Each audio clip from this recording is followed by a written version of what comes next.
Hey, me out to the... On the Howe Enterprise Sports webcast from HoweEnterprise.com, this is Howe Bulldogs Baseball. Today's scene setter is brought to you by Baker Air Conditioning and Heating, proud partner of Bulldogs Athletics. Conversations of playoff baseball in Howe digs up and dusts off thoughts of yesteryear, when the Howe Bulldogs were year in, year out state powerhouses, constantly ranked in the top 10. It's the first time in 4 years that the Dogs have clinched a spot in the postseason. But this team is chalk with the right kind of leadership and the type of players that will be talked about 30 years from now. Haley hits one deep, way back, left center field, looking up at the wall, kiss it goodbye, game time. A young coach and a young team. It's just the beginning of what can be another year in, year out, dominating Howe Bulldogs baseball program. It's by-district baseball, and it's playoff time in Texas.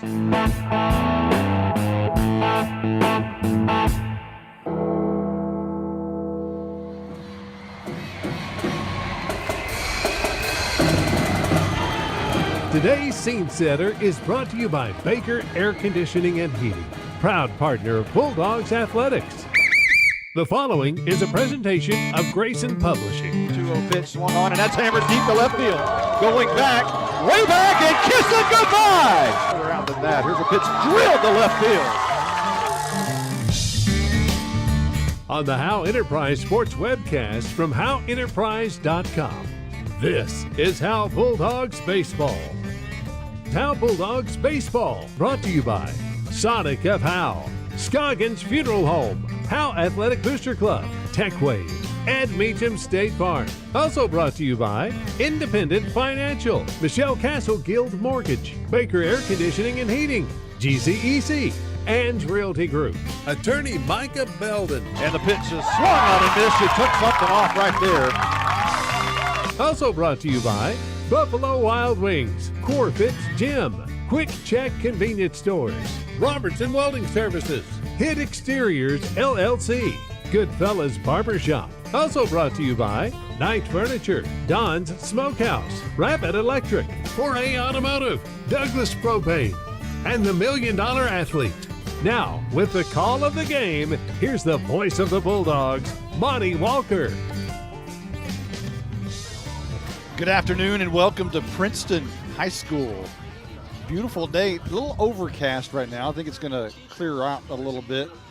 Monty Walker along with Blake Burnett, Jake Roberts with us today, running the board and running the laptop scoreboard and all that good stuff. Blake, last night, just an outstanding game. You don't get, when you're in the middle of it, you don't think about how much of a classic it really is until you kind of reflect on it a little bit. You don't get a game like that about every 15 years or so. Not at the high school level, you sure don't, Monty. 1-0 was the final last night, and Caleb Jamison pitched a gem for Prairiland, but Austin Haley pitched a gem as well for the Howe Bulldogs. Just one hit, a little slapper to left field, was the difference in the game. Both pitchers with double-digit strikeouts, 10 for Austin Haley and 11 for Jamison last night. It was really something special. It really was, and we had a chance to talk to both coaches about last night and today. At first, we talked to Coach Peacock from Prairiland. Let's hear what he had to say. Joined here with Coach Peacock for the Prairiland Patriots. Yesterday, one of those games, man, that's what you do it for. What a game that was, a pitcher's duel, an hour and a half. Well, what a game. Fantastic ball game. Both sides pretty clean defensively. Both pitchers threw fantastic. Hitters, obviously a rough day for the hitters. A lot of strikeouts on both sides. But fantastic high school baseball game. Hour, like you said, hour and a half. Quick pace game, but still a lot of big plays, a lot of pressure. Every ball's put in play is a pressure play, and both sides made a whole bunch of plays yesterday. So fun baseball game. Just glad we came out on the right end of it. Another big game today. What do you expect? I expect more of the same. We don't know a whole lot about how I didn't get a chance to. Our district came down to the wire so much that we were just trying to get out and watch teams in our district to have a chance to win there at the end. So we didn't really get a chance to see how. But obviously they're a pretty well-coached club. They play good defense. I thought they competed well against our guy yesterday, and I expect more of the same today. Awesome. we also had a chance to visit with head coach Cody Nitson from Howe. We'll see what he had to say. Joined now with Coach Nitson of Howe. Talk about last night's game. Just a tremendous pitcher's duel. You don't get a game like that very often. No, I mean, both pitchers pitched their butts off. You know, little bloop single was the deciding factor, the little bloop single, and that just kind of goes down to the fact that first team to score and a team like that wins. Yeah, 10 base runners in the whole game. That never happens. No, never happens. I mean, Austin pitched his butt off. He was throwing lots of strikes and throwing everything for strikes. And then Prairiland's Caleb Jameson, he was everything that he'd been predicted to be. You got Pacina today against Lewis. How do you see that shaping out? If we can throw strikes and if we can field the ball like we always do, I think we come out with a W. If we walk people and make errors, then that's not a good recipe for baseball. If you come out with a W, how are your chances for Game 3? Oh, I like our chances for Game 3 because, like I said before we started this series, I think we got the best all-around pitching staff in 3A, and it'll prove when Matty Hayes goes out there and is able to shut it down. That was head coach Cody Nixon talking about last night and today and possibly tonight. Blake, I think we've all thought if Howe can somehow get out of today with a win, they've got pretty good chance to move on as Game 3. If you take Matt Hayes against whoever they have, you like your chances. I truly do for the Bulldogs, because most teams don't even have a Matty Ice as their number 1, and to have him as your number 3 is really something special. As an all-around pitching staff, like Coach Nixon said for the Bulldogs, they do have one of the best because they have 3 true stud pitchers, and it just stinks that you can only throw 1 a game. You can't use all 3 of them more. We got a little bit of a wind today, as you can hear. You may hear the wind in the background. Let's go over the starting lineups. Howe is the home team today, so leading off for Prairiland. We'll get their starting lineup first. Blake Lewis will pitch today. He was shortstop yesterday, but he'll be on the hill and he'll bat first. He's a .347 hitter. Batting second is Braden Nichols, who will move from second base over to shortstop today. He'll bat in the 2-hole, and he's a .250 hitter. Caleb Jameson, the lefty who was on the hill yesterday, is a .333 hitter. He'll bat third and DH today. Brooks Morrison, the catcher, will do that again today. He bats .358. He's going to Arlington Baptist. He's in the cleanup spot. Jacob Veal will play third base. He bats fifth in the lineup as a .270 hitter. Gage Bankhead again at first base today. He's a .281 hitter. Grant Jordan, who had 2 hits yesterday, came into the series batting .200 on the season, had 2 hits in yesterday's game, and he'll play center field today also. And Ty Hostetler, batting .222, will be the number 8 hitter at second base. And Chris Michael, batting .264, will round out the lineup. In the 9-hole, he plays left field. For the Bulldogs, leading off for Howe will be Luke Lopez, a .295 hitter, going to Dallas Christian. He'll play center field. Batting second is Parker Pacina, batting .371. He'll be on the bump today. And Austin Haley will hit right behind him in the 3-hole. Leading hitter for Howe, .469 on the season. He'll play short today. Was on the bump a day ago, of course.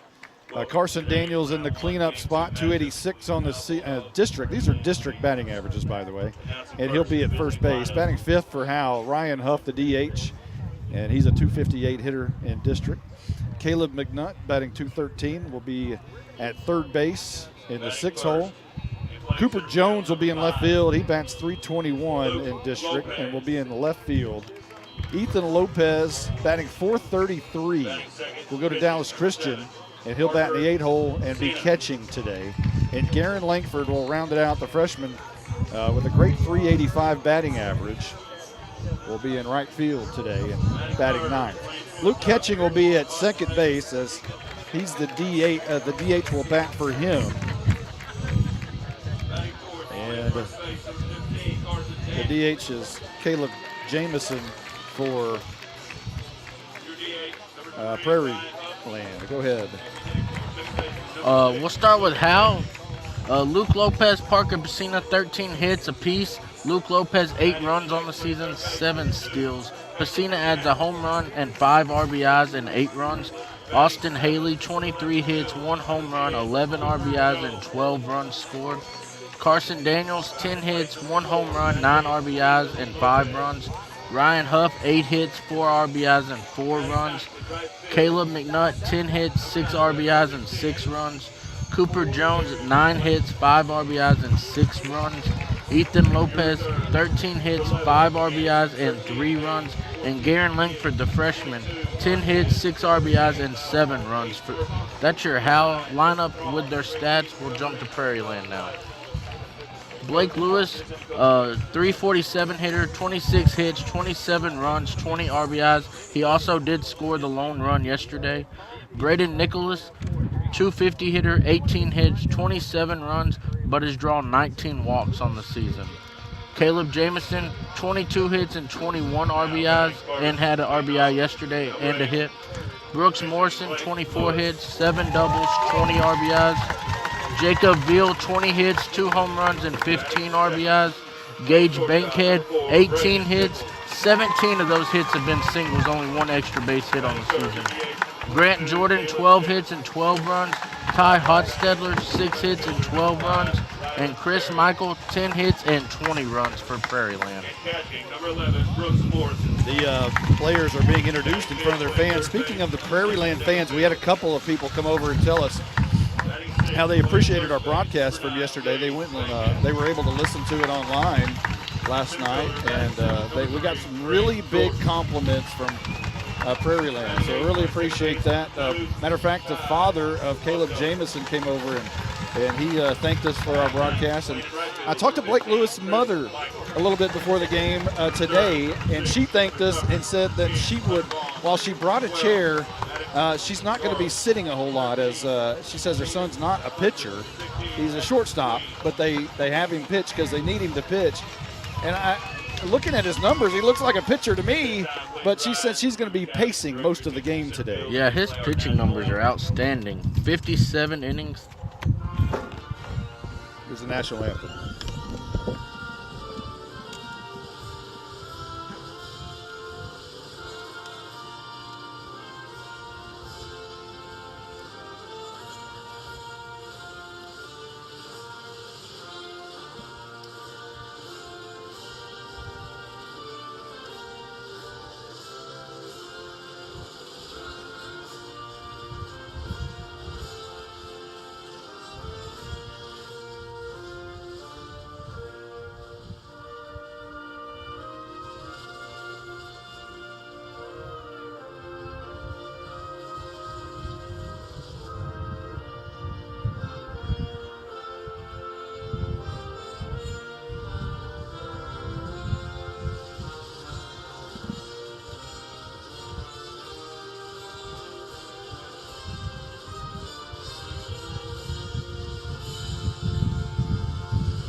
And with that, Blizzard, it is baseball time in Texas.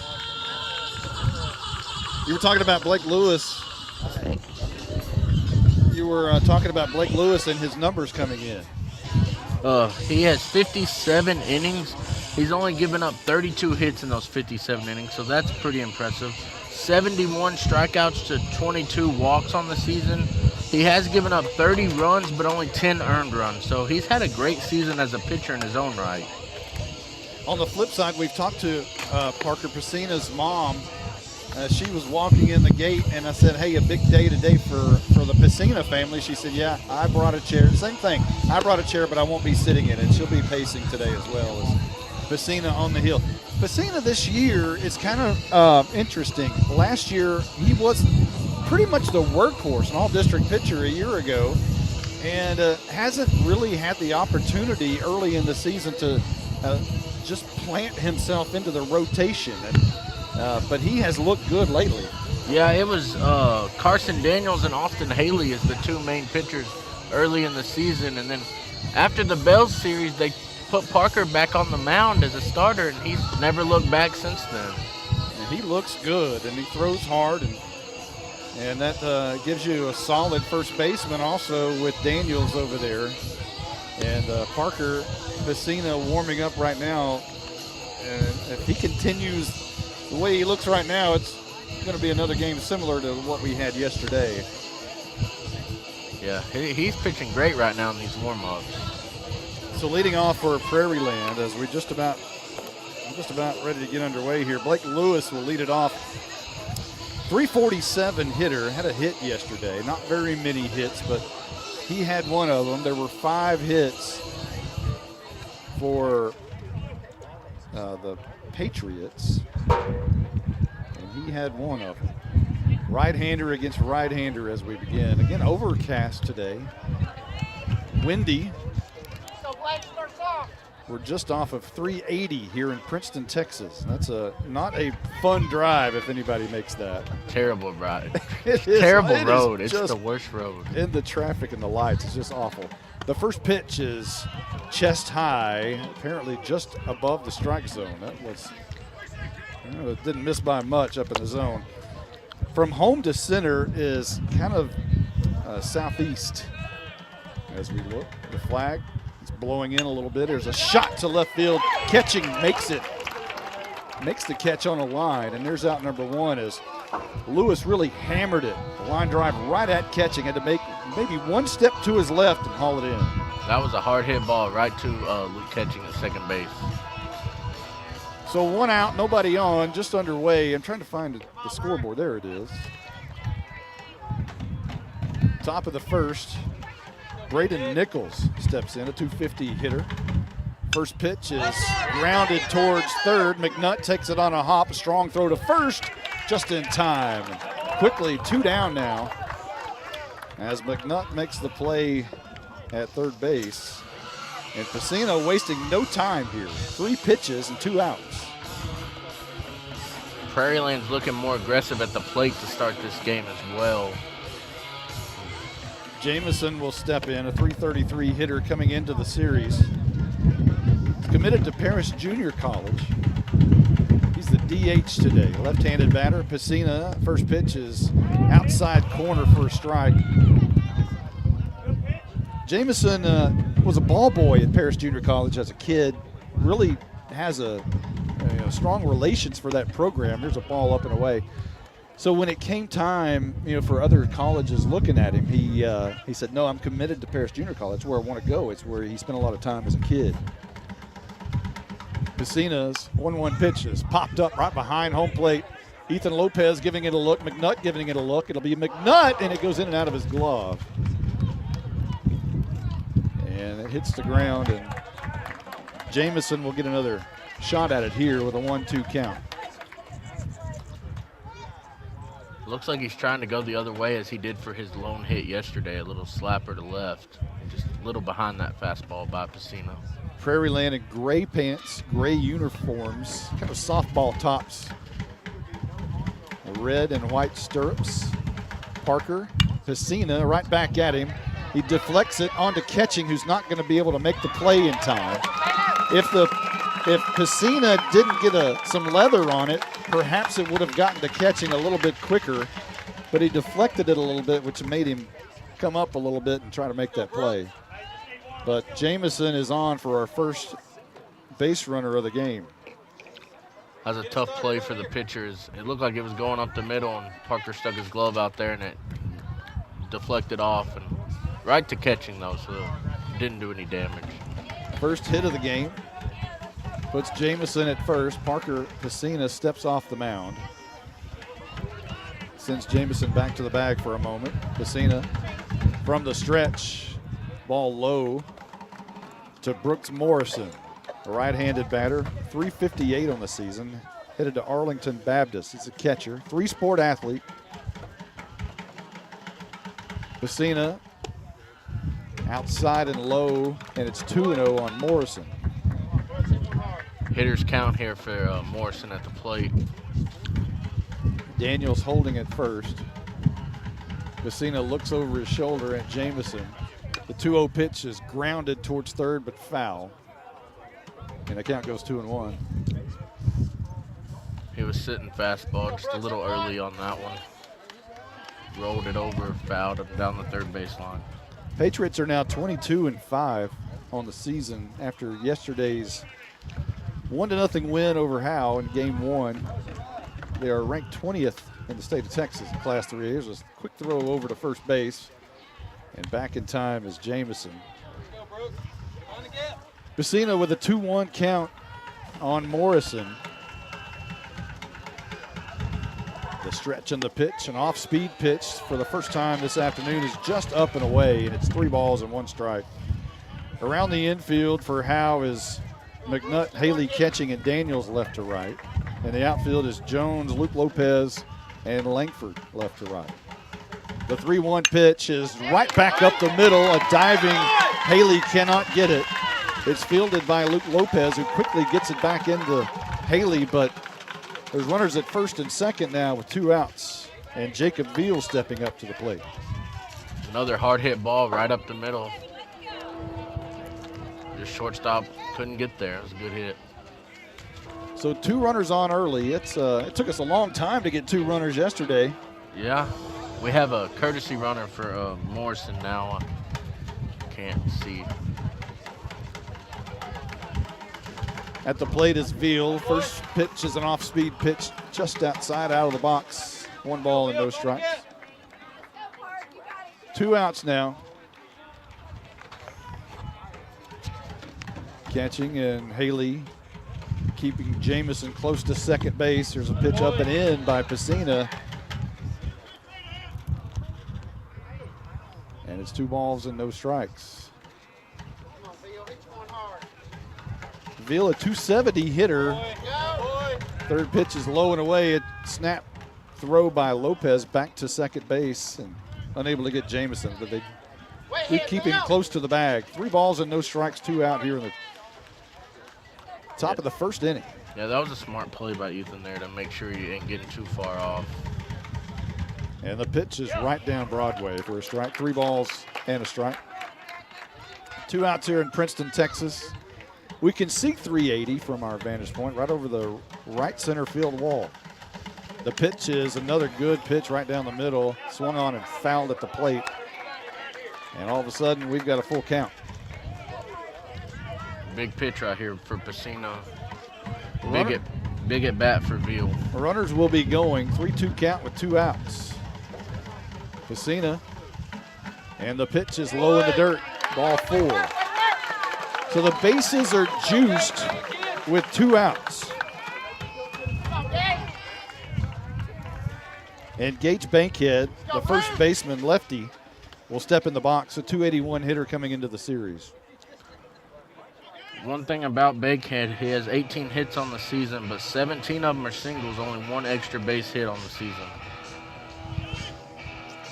Ethan Lopez, the catcher, goes out to talk to Pacina for a moment, as Pacina will go back to the windup here with the bases loaded and 2 outs. Bankhead in the left-handed batter's box. The pitch is swung on and missed on the outside part of the plate.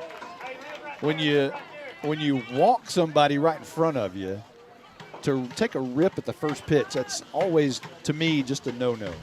The 0-1 pitch right down the middle, grounded towards catching at second. Fields it on a hop, over to first. Out of the inning is Howe, as Pacina got the big, heavy ground ball from Bankhead. And Prairiland ends with no runs on 2 hits, no error, or 1 error rather, and 3 left. We're headed to the bottom of the first inning. No score here in Princeton, Texas. At Grayson Cullen Electric Cooperative, GCEC, we have been around for over 80 years and are governed by 7 principles: open and voluntary membership, democratic member control, members' economic participation, autonomy and independence, education, training, and information, cooperation among cooperatives, and concern for community. One of our communities is Howe, Texas, and GCEC is proud to support the Howe Bulldogs. And remember what got you here. Focus on the fundamentals that we've gone over time and time again. And most important, don't get caught up thinking about winning or losing this game.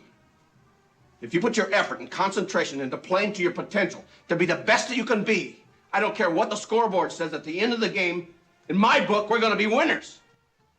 Okay?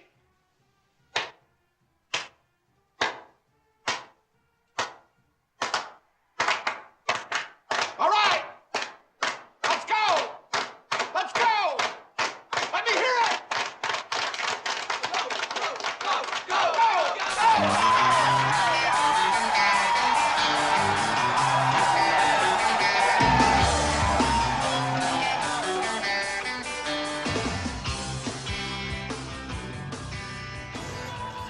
Welcome back.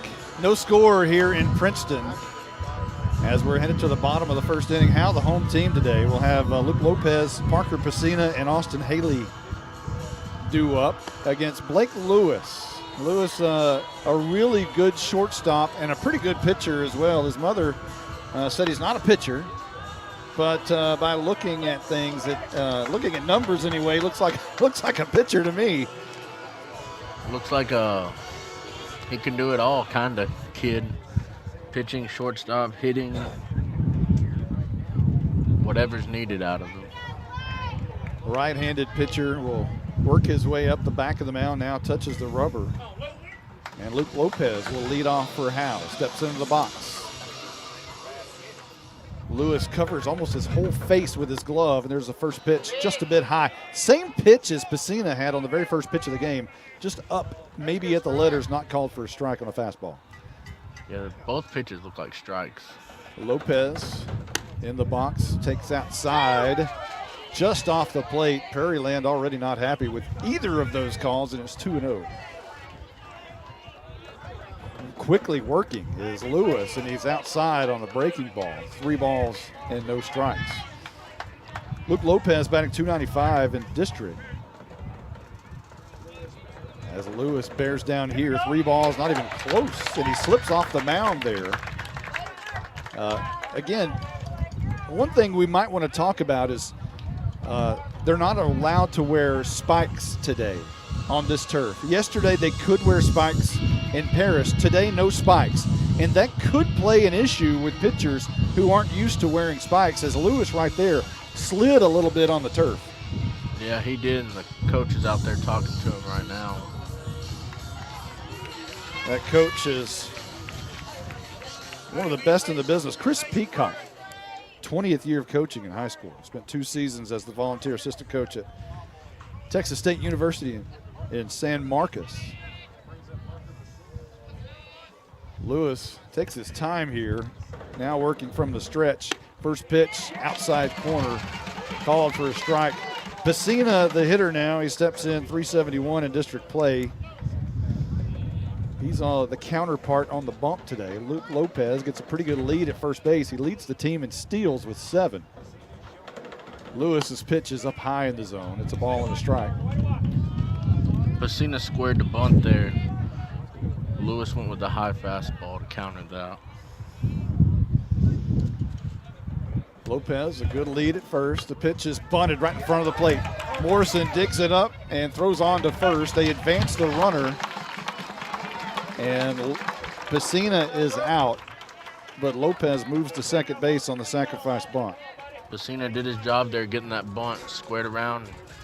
Catcher only had 1 play to go to first there. Good job by Pacina. So that brings up Austin Haley, the team's leading hitter, with .469 average in district play. Lopez, a little bit of a lead at second base as Nichols trails in right behind him. Lewis from the stretch. And the first pitch to Haley is up high in the zone and inside. A ball and a strike. Lewis kind of having trouble finding the strike zone here early in the game. Yeah, when he was warming up, he kept pointing at the mound. I don't know if it's the no spikes thing. Ball and a strike to Haley, right-handed batter. Righty on righty here. There's a pitch low in the zone. And each time Lewis kind of looks at his feet, each time he follows through, he does not like the mound whatsoever. You can tell. Yeah. Sometimes for a pitcher, that can be a big deal. They might want to find somebody who has some different shoes, perhaps. From the stretch, Lopez at second base, and Haley swings and hits a foul ball down the third base line foul. 2 balls and a strike to Haley. Still a good hitter's count for Haley at the plate.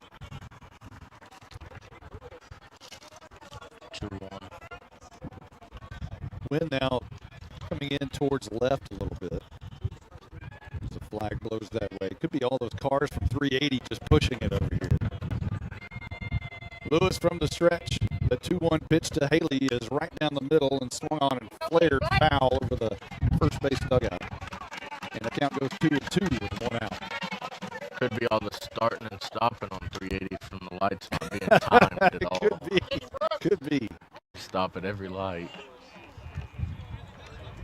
Lewis from the stretch. Lopez at second. He's going, and Haley fouls it off down the third base line.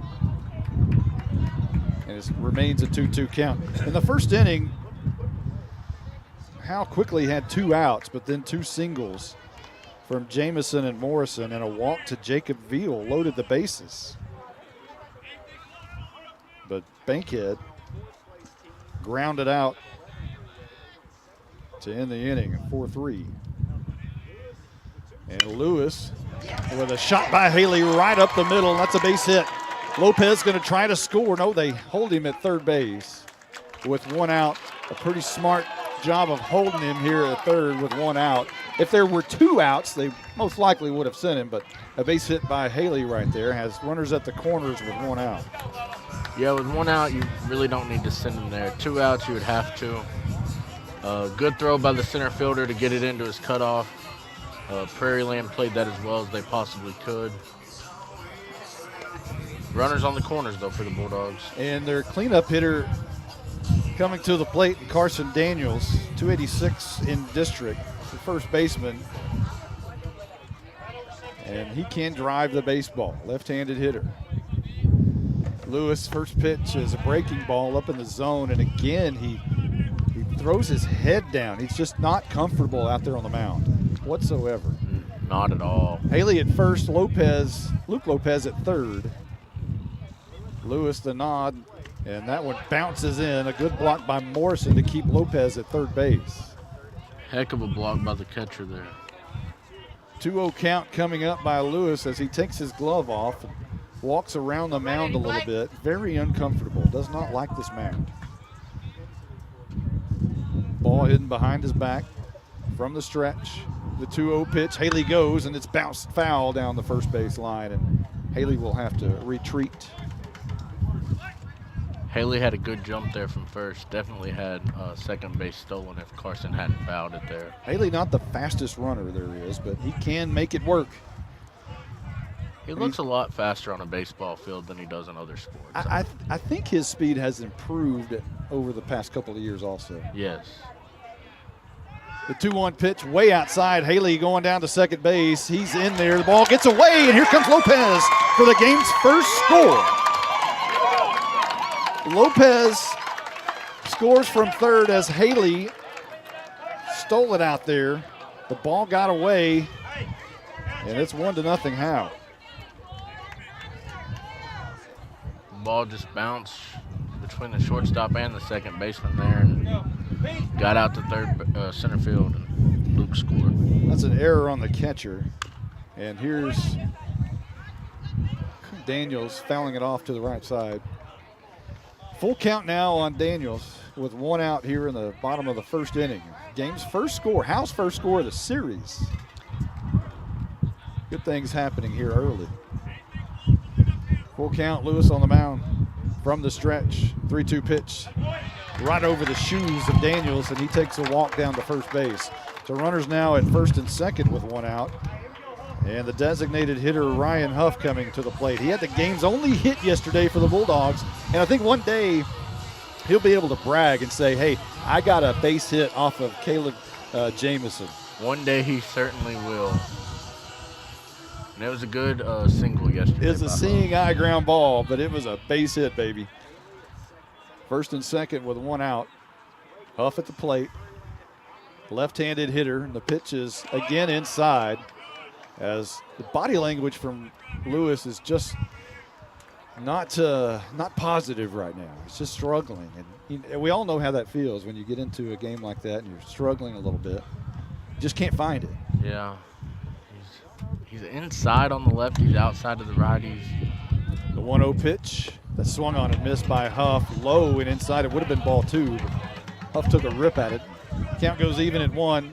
1 ball, 1 strike, 1 out here in the first. 1-1, 1-1. Daniels at first. Haley at second. Huff at the plate. It's a great junior squad right here. 3 juniors.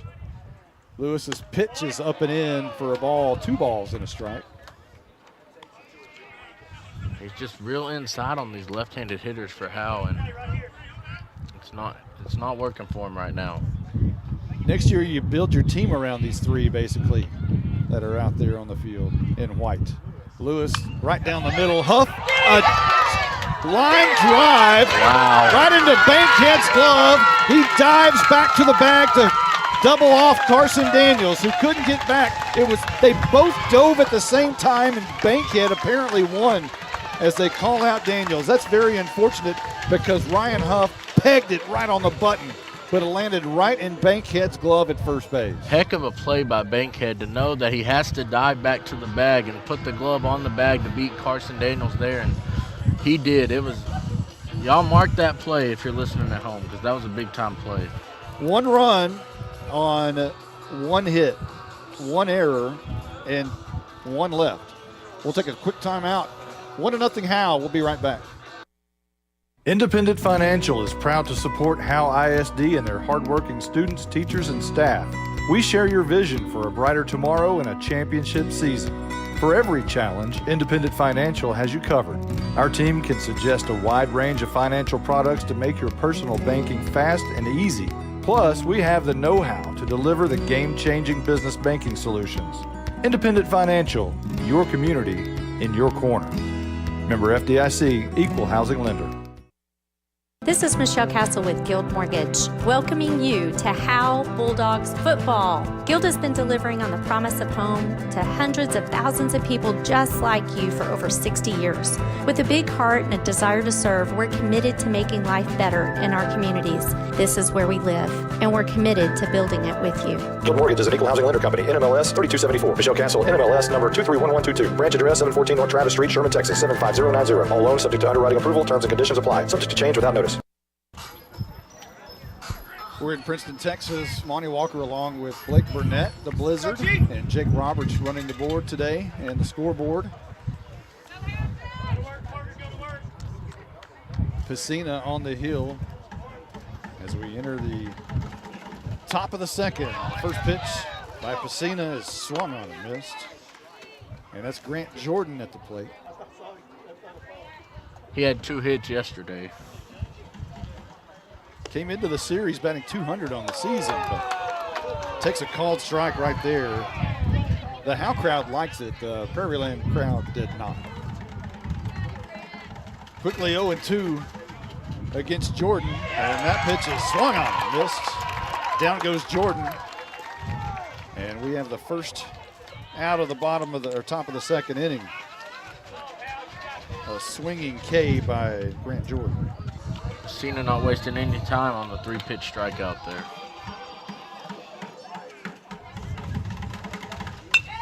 There's the first pitch, a base hit to Ty Hostetler. Didn't even have time to look up and give his information. The .222 hitter coming into the series, the second baseman just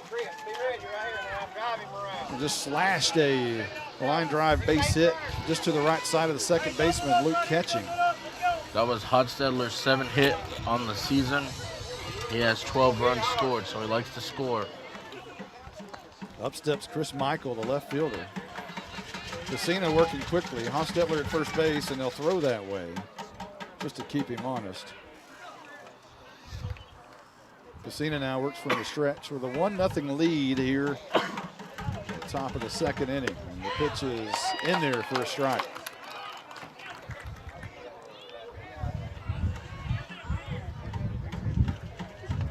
No balls and a strike here at Princeton, Texas, as Pacina steps off the back of the mound just to retreat Hostetler for a little bit. The pitch is up and in. Michael wanted to take a rip at it, but he laid off, and it's a ball and a strike. Yeah, he wanted to swing at that, but he held up.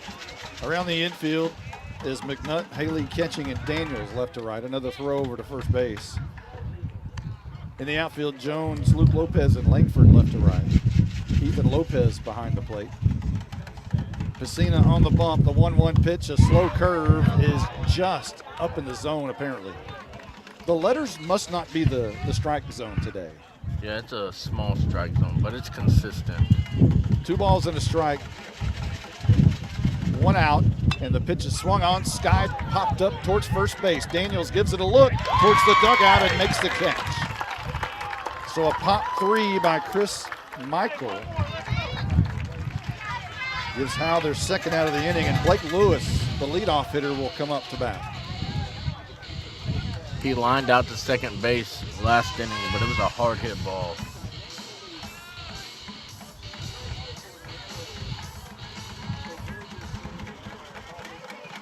Pacina looks in and looks over at Hostetler, throws over to first base, back in time. Pacina working on Hostetler over there, keeping him close to the bag in a 1-run game. Pacina's first pitch is drilled towards center field. Lopez coming on and makes the third out of the inning. A line out to center field is Lewis, and we're headed to the bottom of the second inning. No runs on 1 hit, no errors, and 1 left. 1-0 Howe. We'll be right back right after this. Since 2011, Scoggins Funeral Home and Crematory has walked with hundreds of families through the most overwhelming time of their lives. Their job is simple: to make this season a little easier. What you can expect is a no-pressure, people-first philosophy, custom services for memorials that you'll remember forever, and reasonable pricing. Tommy and Bobby K. Scoggins have built a reputation over the past 30 years in the funeral business for making every family feel at home. Visit ScogginsFuneralHome.com or call 903-482-5225. Buying and or selling your next home should be an enjoyable experience. At Ann's Realty Group, our commitment to the personal relationship of the transaction ensures not only the level of communication that you deserve, but also the assurance that we will be here the next time you need us. We're not a big box real estate company by design. The flexibility that the freedom of being an independent brokerage allows us to be fully at your service as you need us to be. Ann's Realty Group, Ann Dick and Broker for all your real estate needs. 903-818-2676.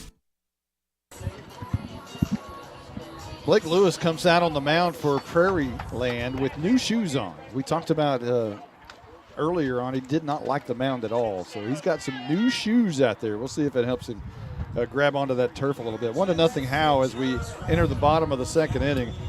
Leading off for Howe is Caleb McNutt, the third baseman. 213 hitter in district play. Heads into the right-handed batter's box. The first pitch by Lewis is grounded towards short. McNutt on the move. The throw is high and gets away, and they're going to say interference, apparently. Or no. They're going to say he was trying to transfer. Hang on a minute. What's the call there? He was out, and after the kid had already stepped on the base, and McNutt ran through his glove, and then the ball went out. But I thought he was. I think there's if there were such thing as replay in high school, I'm not sure he was on the bag at the time. He had to come off the bag. The throw by Nichols was a little bit high, and Bankhead had to go up. And Cody Nitson is arguing his case out there. And he's not asking another official to take a look at it, but he's not happy with the call whatsoever. And McNutt is out. So score at 6-3 on the putout as McNutt officially bounces to short, but there was some sketchiness involved, perhaps. Yeah, it definitely wasn't the best of throws. So up steps Cooper Jones, a 321 hitter in district play, a left fielder, and the first pitch is grounded right back at Lewis. On a hop, he runs most of the way to first base and flips over to Bankhead for the out. And quickly, Howe has 2 outs. 2 pitches, 2 outs for Lewis. You got to take the first pitch right here. You can't have a 3-pitch inning. Ethan Lopez steps to the plate. A 433 hitter in district play. Today's catcher, right-handed hitter. And the first pitch is inside for a ball. And again, Lewis falls down on the mound. Now, we thought for a moment 2 pitches, hey, maybe it's the shoes. They've worked, but he falls down again. Here's a second pitch swung on and sliced back out of play. 1 ball and a strike now to Lopez. Yeah, he just does not like that mound. 2 outs here, 1 ball and 1 strike, and Lopez grounds it. A chopper down to third base. It's going to be a tough play. Unable to make it is Veal as he tried to field it on with the bare hand and just couldn't come up with it. And one of those choppers that Ethan Lopez has found himself on base. A single there, and Garen Langford will step up. Langford, a .385 hitter in district play. Looks like Gibbs is in to run for Ethan Lopez now as the courtesy runner. So Garrett Gibbs, a sophomore, will take a decent lead there at first base. Got some decent speed. Langford looks and swings at the first pitch, which is fouled straight back at us. No balls and a strike. 2 outs here in the bottom of the 2nd inning. He's ready to hit the ball, being aggressive at the plate. Like to see that.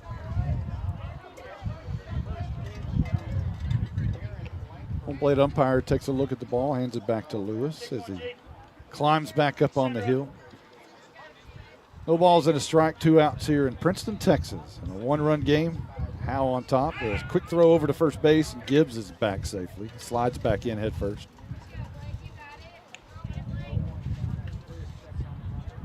Langford, the right-handed hitter, freshman right fielder. Lewis, the pitch, falls down on the mound again, but this one is a strike low in the zone. He likes the low spots. He does like a low strike. He doesn't give you the chest high, but he'll give you the under the knees. But he's consistent both ways, so nothing to complain about. No balls and 2 strikes. 2 outs. And the pitch by Lewis is flared down the right field line, and it's going to be just out of play as he just took a slice at it, much like Jamison did yesterday, just poked it down the line, except that Jamison's ended up staying fair and Langford goes foul by about 5 feet. It was a good thought by Langford. Just put the bat on the ball and see what happens. Just slightly fouled there. No balls and 2 strikes, 2 outs here in the bottom of the 2nd inning. Gibbs at first, running for Lopez, and the pitch is just low for a ball. It's one of those where Prairiland loved it, thought it was a strike. It was a really good 0-2 pitch, though. Really good. Ball and 2 strikes. Right-handed Lewis to right-handed Langford. The pitch is swung on, and that's grounded towards short. And he strolls over to second base to force the runner out and end the inning. So that'll be a 6-4 fielder's choice, or 6 unassisted fielder's choice to end the inning. And Howe leads 1-0. No runs on 1 hit, no errors, and 1 left. We head to the top of the 3rd. 1-0 Howe. Back in a moment. If your air conditioner broke down, would you call an expert auctioneer? Open up the air conditioner, gonna get a wrench, looking for a wrench in the toolbox, looking for a wrench, screwdriver, got a screwdriver. Yeah, no. You'd call the real air conditioning experts, Baker Air Conditioning and Heating. If you've heard you need expensive repairs, get a second opinion with Baker Air Conditioning and Heating, who have over 50 years experience here in Howe. Call 903-532-6255 or see them at 215 Denny Street. License number 004693C. Coach, we have a problem. What's that? We're cheerleaders, and we don't feel very highly motivated today. What? I don't want to hear talk like that. You know what you girls need? You need some handmade onion rings, a burger, tots, and a shake. That actually sounds really good. Now are you motivated? Yes, sir! This is how you Sonic. It's not just good. It's Sonic good. Whoa, those onion rings really bring the hammer down. Well, we've played 9 full innings in the series, and we have 2 runs, 1 by each team. It's been pretty tight, Blake. We do have more base runners today, as we've already had 8 through 2 innings and only had 10 through 7 yesterday. So the game's a little more exciting as a batter's standpoint, but as a pitcher, you prefer yesterday's game. Top of the 3rd, we enter, and Braden Nichols will lead off here. Parker Pesina starts with slamming a fastball strike right down the middle. Nichols, again, we mentioned yesterday, small stature has a small strike zone. Pesina's second pitch swung on it, miss a good curveball there. And Pesina quickly ahead 0-2. Really good curve there by Pesina. Nobody out, just started the top of the third. Pesina, another curveball. This time it's ripped in between McNutt and Haley for a base hit. McNutt gave it a dive, but it was just outstretched of his fingertips on his glove. And we have a leadoff single by Braden Nichols. Nichols also has 27 runs on the season, and that was his 19th hit of the season right there. So Jamison steps in, the DH today. He had that masterful game on the mound yesterday. And the first pitch is just outside. A ball and no strikes. Daniels holding at first on Nichols. He's getting a pretty good lead over there.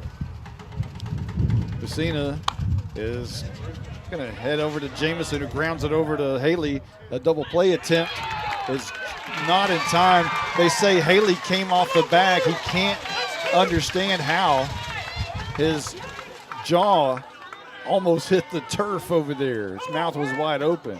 They say the Daniels came off the bag on the stretch, but they do get the lead runner at second base. It's officially a 6'4" fielder's choice. A lot of coaches in district have complained that Daniels does come off the bag early. So I wonder if Coach Peacock talked to the officials before the game about that. So officially a 6'4" fielder's choice, and Jamison will remain at first base.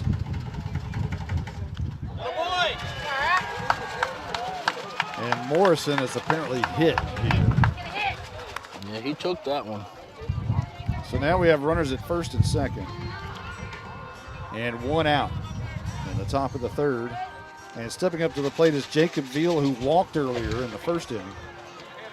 Hunter Vaughn is running for Brooks Morrison at first base.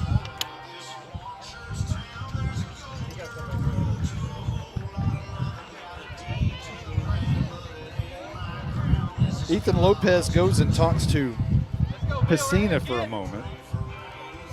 He'll run back to the catching position. One out here in the top of the third. Runners at first and second for Prairiland.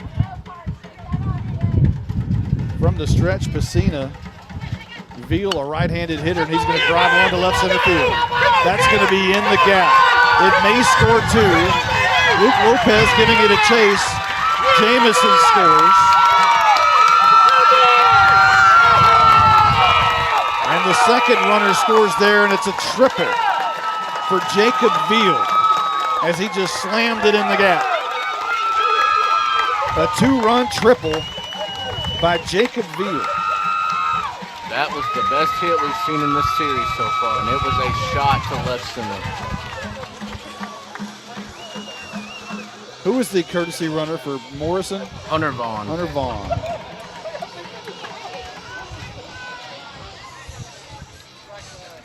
So Vaughn scored right behind Jamison, and all of a sudden, Prairiland has turned this game around. 2-1, they lead. Still one out here in the top of the third. Runner at third, Pesina from the windup, and this is going to be Bankhead. He dribbles it or flies it into left center field for a base hit. No play at the plate, and now Bankhead is going to be out at second base. The ball was caught. Oh, was it caught? I couldn't see from the umpire. It was right in my way. Yeah, Cooper Jones caught the ball. Okay, my apologies. The way they were acting, I thought it was down. The home plate umpire stood right in the way of what I could see. Just a good sacrifice fly there by Bankhead to make it 3-1 Prairiland. Well, that makes more sense by the way things were acting there. So a sac fly, and Grant Jordan steps to the plate. So now 3-1 Prairiland. My apologies. Pesina from the windup, a pop-up right behind him. catching, calls for it, and brings it home for the third out of the inning. A pop 6 to end the inning, but 3 runs on, two hits, no errors, and none left. 3-1, Prairiland in the lead. We head to the bottom of the third. We'll be back right after this. CoreFit Gym on Hanning Street in Howe is a full gym stocked with all the cardio and weightlifting equipment you could need. They also have a couple of new tanning beds. CoreFit Gym has 4 personal trainers available and features sports performance programs for athletes. At CoreFit Gym, memberships are only $40 for the entire family or $30 per individual.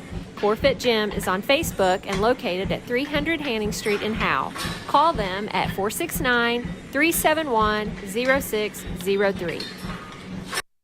I'm attorney Micah Belden, an old-school black and white Howe Bulldog. In criminal defense, you need someone who fights like a bulldog. Call me now if you've been investigated, arrested, or charged with a crime in North Texas. My number is 903-744-4252. We'll set up a free consultation. You will find out that I'm rough, tough, and I can't get enough. I'm board certified in criminal law by the Texas Board of Legal Specialization, Principal Office, Sherman, Texas. Visit my website at shermancriminallawyer.com.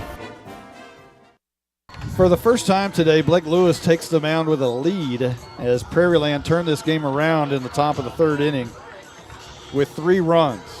And he's on his 3rd pair of shoes at the mound. Trying whatever they can find. Luke Lopez steps up to the plate to lead it off here in the third, and he fouls it back over the screen on the right side out of play. No balls and a strike. Go ahead. He might have a pair of shoes for every inning so far. He might.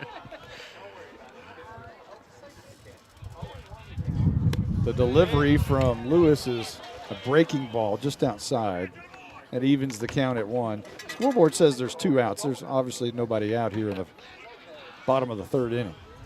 And the pitch is outside, off the plate, and that is 2 balls and a strike. Prairiland wanted it, but it was clearly right over the front of the left-hander's batter's box. It wasn't really that close. There's a pitch drilled out to second base.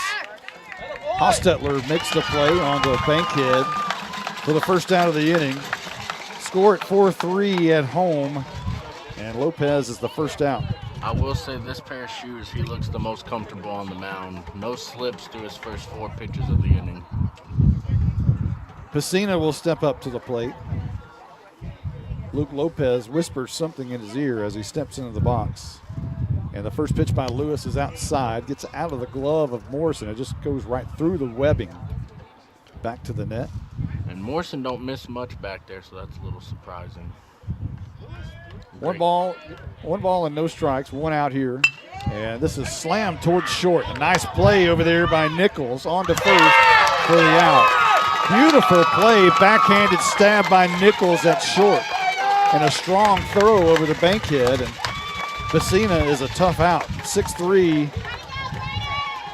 And that's the second out of the inning as Haley will step up to the plate. That was a great play by the shortstop. As you said, nice little backhand and then a great throw across the diamond there. Haley enters the batter's box. Lewis quickly on the hill. Looks like he's got confidence right now. Lewis kicks and delivers a breaking ball just inside. 1 ball and no strikes. 2 outs now, bottom of the third. Lewis delivers, and that's outside. 2 balls and no strikes. It's all about angles. You know, a lot of people think that's a strike when they're down the line, but it's clearly over the outside edge and not a strike. Here's a pitch that is a strike right down the middle. Just under the letters, and it's 2 balls and a strike. 2 outs to 2 balls and 1 strike to Haley with 2 outs. Lewis working quickly, skips it into Morrison. There's his slip off the mound there too. 3 balls and a strike. 2 outs, bottom of the third. Howe trails 3-1. Lewis, the pitch is inside, and Haley has taken a base on balls, and he'll trot down to first base with the cleanup hitter Daniel stepping up to the plate. Left-handed hitter, 286 in district play. Around the infield for Prairiland is Veal at third, Nichols at short, Hostetler at second, Bankhead at first, Morrison behind the plate. Left to right in the outfield is Michael in left, Jordan in center. I gotta split that up. I can't. Michael Jordan. Here's the pitch on the outside part of the plate. And then Chris Michael in right. I think I may have that wrong as far as the outfield. I need to look at that. The pitch by Lewis on a 1-0 pitch is grounded foul toward the first base dugout. I have to look. Let me get that right. I don't think I have that right. So it's Michael's in the left. So it's Barry in left, I believe. Michael in right. Oh, okay. And the pitch is off speed and high. Count goes 2-1, and now all of a sudden Lewis looks uncomfortable again. The 2-1 pitch is just over the shoe tops of Carson Daniels. Count goes 3-1. He prefers the windup more, you can tell, than the stretch. He got two quick outs here in the bottom of the third. Got Lopez to ground to second, got Pacina to ground to short. On the move is Austin Haley, and this one's fouled out of play. And the count goes full with 2 outs.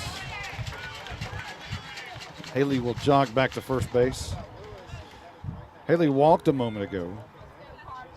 First base runner of the inning. Daniels up in the box, right on the very front part of the stripe. Quick throw over to first base, and Haley dives back in safely. But Daniels not deep in the box at all. He's right on it, right on top of the stripe and back a little bit. The pitch is outside, and Daniels lays off of a really close pitch on the outside part of the plate, and he'll take a free pass down to first base. So runners at first and second. That is Lewis's 4th walk of the game so far today as well. Huff will step up to the plate. He lined out to Bankhead in the first inning, who doubled off Daniels at first.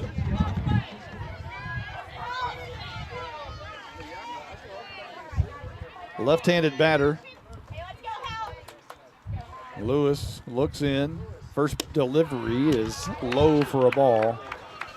So again, Lewis kind of in a jam right here of his own by 2 straight walks, but he got 2 quick outs here in the bottom of the third. Huff with a 1-0 count. Lewis deals, that's right down the pipe. 1 ball and a strike. Again, this is the junior combo that you build around next year with Haley at second, Daniels at first, and Huff at the plate. Lewis from the stretch, and the 1-1 count is swung on him, missed. And Huff now in the hole at 1-2 with 2 outs. McNutt on deck if Huff can reach here. Big pitch, big at bat right here. Wind blowing in just a little bit. Lewis, the 1-2 pitch, a breaking ball tapped towards first. Bankhead fields it, flips over to Lewis for the out. And just like that, Prairiland is out of the inning. No runs on no hits, no errors, and 2 left. We head to the top of the 4th inning. 3-1 Prairiland. We'll be back right after this. Douglas Distributing is proud to sponsor the Howe Bulldogs. Douglas Distributing has been a diversified energy supplier since 1981. They offer fuel solutions for commercial, industrial, and residential applications through North Texas and Southern Oklahoma. This family-owned and operated business strives to be your go-to company for all your fuel needs. From commercial fuels, DEFs, and lubricants, they've got everything to keep your business moving forward. Call Douglas Distributing today, 903-893-1181. Get to B-Dubs on Thursdays for buy one, get one free boneless wings. Or as we like to say, 100% more wings. That's right. When you buy boneless wings on Thursdays, you get the same amount of wings for $0.00. Basically, the second order is 100% off. So get here for buy one, get one free boneless wings on Boneless Thursdays. Buffalo Wild Wings. Roar! Buy one, get one of equal value free. Dine in at participating locations. Takeout is limited and may vary by location. Size exclusions may apply while supplies last. Limit one offer per customer. Not valid with any other coupon. 3-1 Prairiland here, and as we enter the top of the fourth inning. Leading off the inning will be Ty Hostetler, the second baseman. He has singled so far and is only at bat in the second inning. Vecina's still on the hill. He's given up 3 runs so far. All of those came last inning. A single by Nichols, a fielder's choice by Jamison. Morrison was hit by a pitch. And Jacob Veal had a 2-run triple. Here's a slam down to third base. McNutt onto Daniels for the out, and it's 5-3 if you're scoring at home. Quickly, 1 pitch, 1 out for Pacina. A nice start there to the top of the fourth.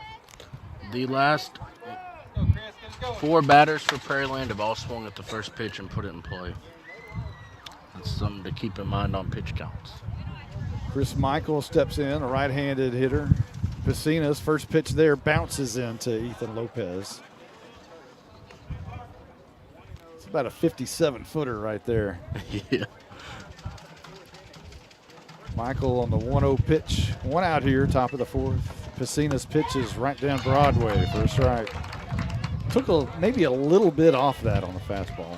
1 ball and a strike. 1 out here, top of the fourth. Wind blowing in a little bit. Pacina's pitch is outside and low for a ball, 2-1.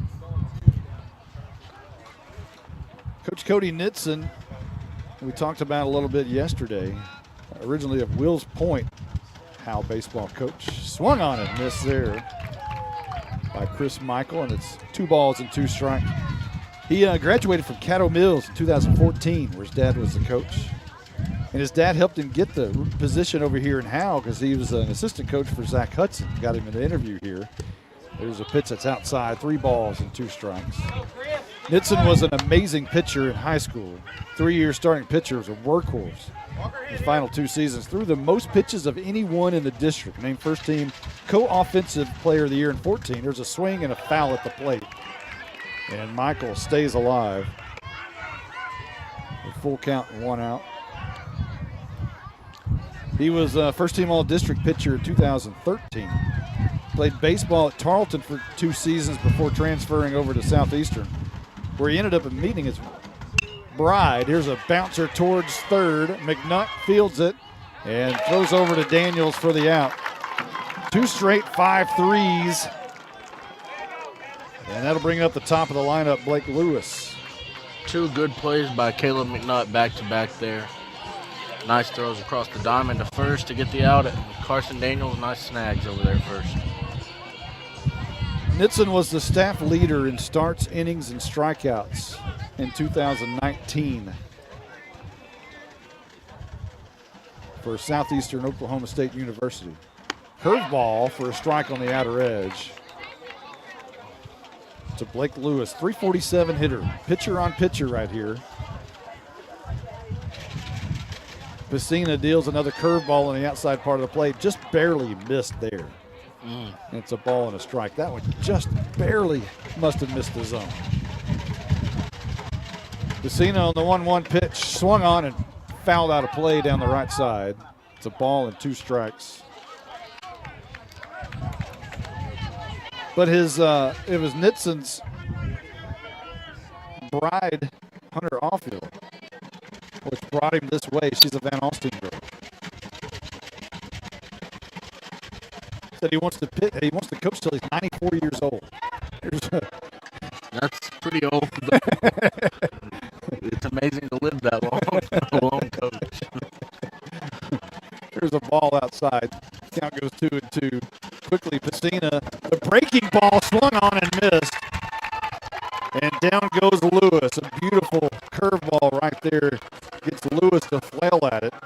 No runs, no hits, no errors, and none left. We head to the bottom of the fourth inning where we'll have Caleb McNutt, who had two great, outstanding defensive plays, will lead off for the Bulldogs in a 3-1 game led by Prairiland. At Grayson Cullen Electric Cooperative, GCEC, we have been around for over 80 years and are governed by 7 principles: open and voluntary membership, democratic member control, members' economic participation, autonomy and independence, education, training, and information, cooperation among cooperatives, and concern for community. One of our communities is Howe, Texas, and GCEC is proud to support the Howe Bulldogs. Independent Financial is proud to support Howe ISD and their hardworking students, teachers, and staff. We share your vision for a brighter tomorrow and a championship season. For every challenge, Independent Financial has you covered. Our team can suggest a wide range of financial products to make your personal banking fast and easy. Plus, we have the know-how to deliver the game-changing business banking solutions. Independent Financial, your community in your corner. Member FDIC, Equal Housing Lender. Pretty good crowd over here in Princeton. Shorter drive than what it was to Parrish yesterday. And of course, more people off today, too, than what they were yesterday. We didn't have to deal with 380 yesterday, though. Yeah, that's true.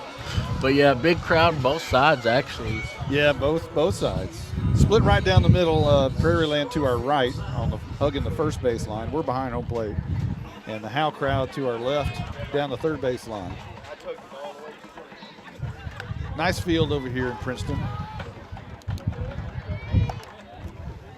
Both starters still in the game, and Lewis on the first pitch to McNutt's fouled off at the plate.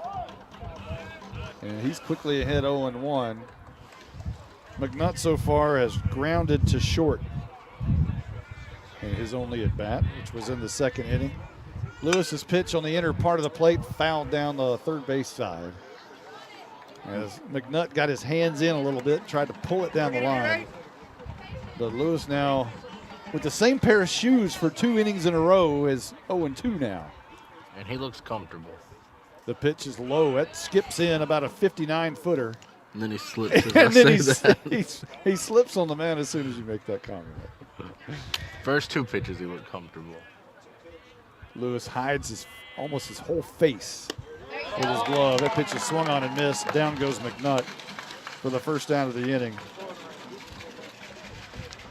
First strikeout of the game for Lewis right there. The Bulldogs have been putting the ball in play all game until that moment right there. Jones, who saw 1 pitch in his only at bat, grounded back to the pitcher. Will step in here, right-handed hitter on outside for a ball. Jones, a good athlete. We mentioned yesterday the leading receiver for the Howe Bulldogs football team. Pitches another 59-footer that skips in. 2 balls and no strikes. Kind of a power, maybe a post for the basketball team. Big rebounder. The pitch is swung on and missed. He changed up on him a little bit there. 2 balls and a strike. 1 out here in the top of the 4th inning. Prairiland leading 3-1. The 2-1 pitch is low and away. Lewis is working fast right now. As soon as Jones gets in that box, the pitch is coming. The pitch is swung on and drilled to short. On a hop, Nichols. Long throw over to Bankhead. He digs it out on a hop. Nice play by Bankhead to scoop it up. Really nice play by the first baseman there. That's the second out of the inning. Scored 6-3 at home. Good scoop over there by Bankhead. Great little play by the shortstop Nichols, and Bankhead scooped it up and got the out. Hard hit ball again by Jones there. Ethan Lopez steps in. Lewis quickly to the plate. And a quick strike right down the middle.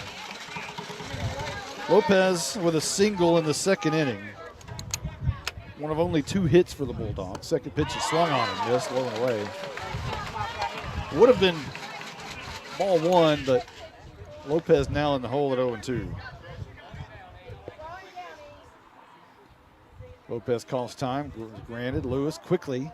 Another curveball slammed down the third baseline, foul and out of play. We'll try to do it again.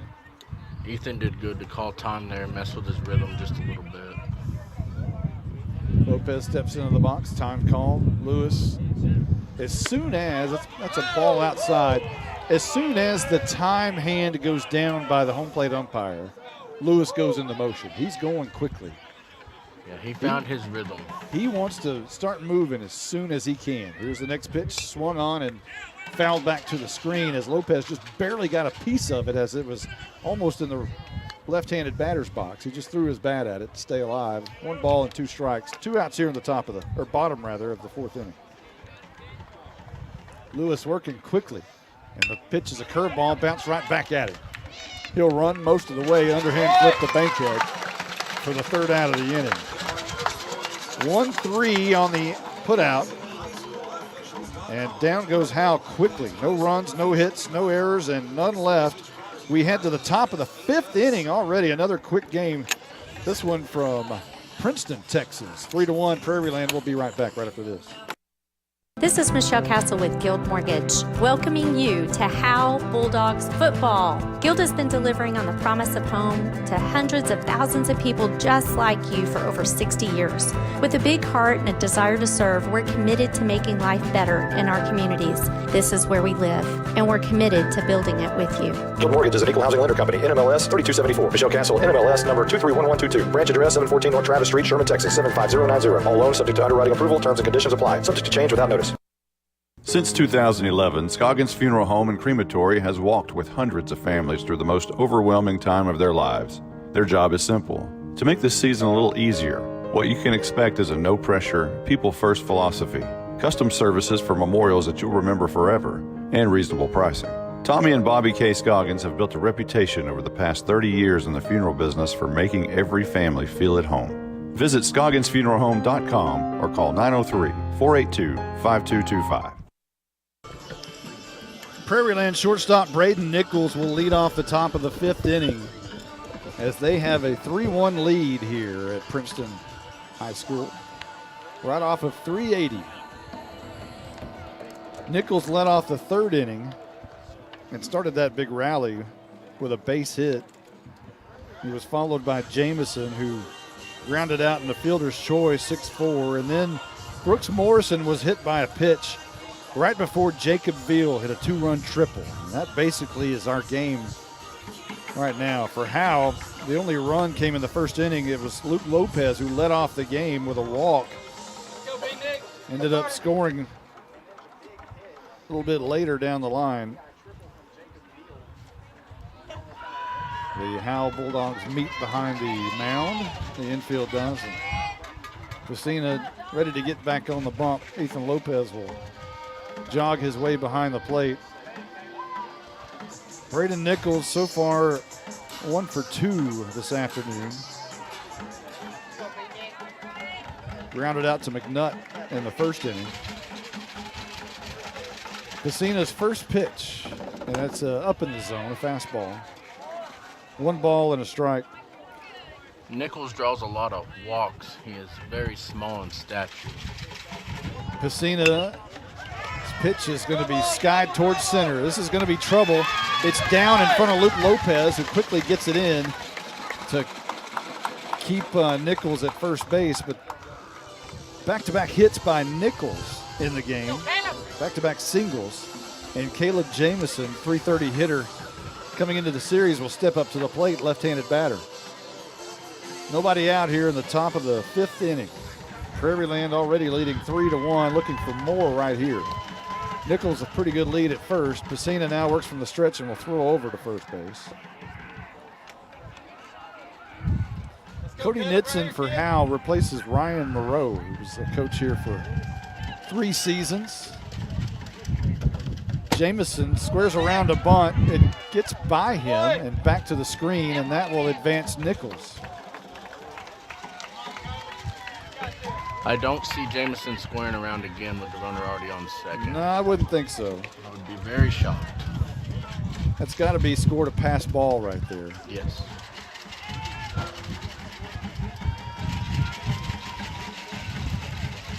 Pacina from the stretch. He does square around, and he bunts it right at Carson Daniels, who bobbles the ball Throws to Catching it for the out. Made it a lot closer play than it needed to be. It was just bobbled a little bit by Daniels, but he kept his cool.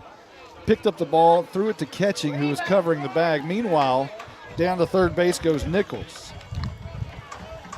Very surprised by the bump, but he got the job done on a sacrifice. First out of the inning, and that steps Brooks Morrison to the plate, an Arlington Baptist commit. 358 hitter on the season coming into the series. His dad was on the 1986 state championship team. Here's a smash down to McNutt. Tries to get the tag at third base. Can't make the out at first.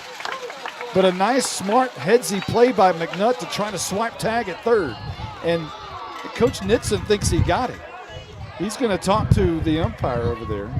I think he got him as well. Heck of a play by Great Caleb. play by McNutt, a headsy play. First of all, it was a great play just to field the ball.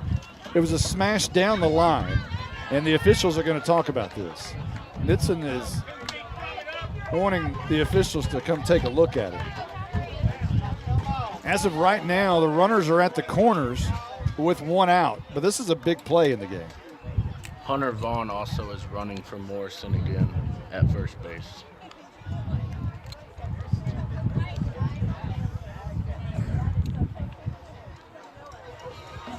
The officials are having a discussion in between third and the pitcher's mound.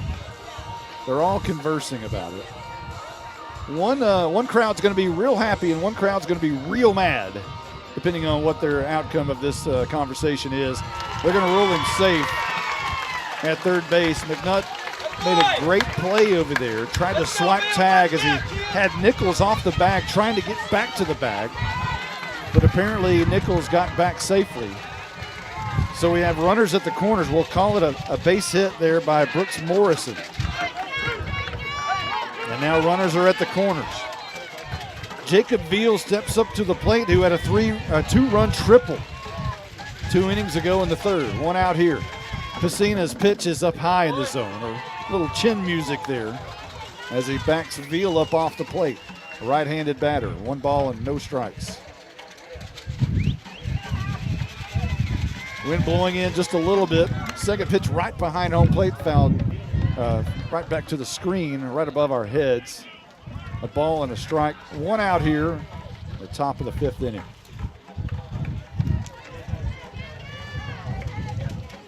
Veal in his first at bat walked. So he's officially 1 for 1 on the day. And that's a big one. The 2-run triple. Quick throw over to first base and back safely is Hunter Vaughn, who's running for Morrison.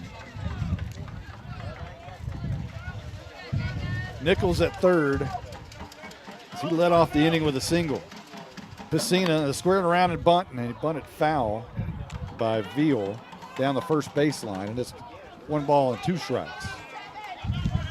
Now I guarantee you won't see a bunt here. No, you won't. I like the thought there just to see if the Bulldogs are paying attention.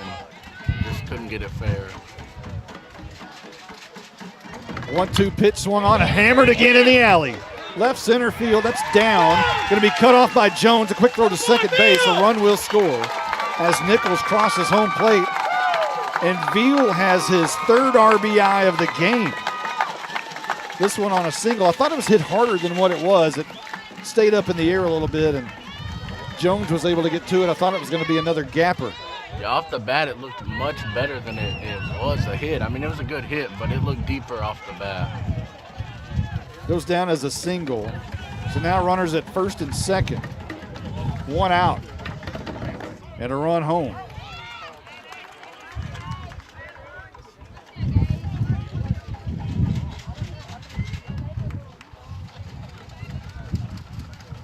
Pacina's pitch is sent back to the screen. First pitch was a strike, so it's 0-2 with 1 out.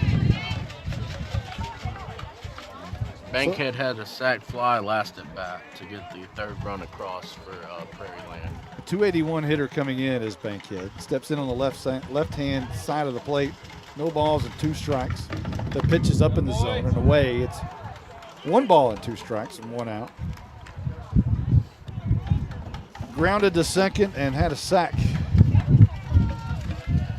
so far. Pacina's pitch is low in the zone and fouled back to the brick wall, the padding. And it stays 1 ball and 2 strikes. Runners at first and second. Hunter Vaughn at second, running for Morrison, who singled.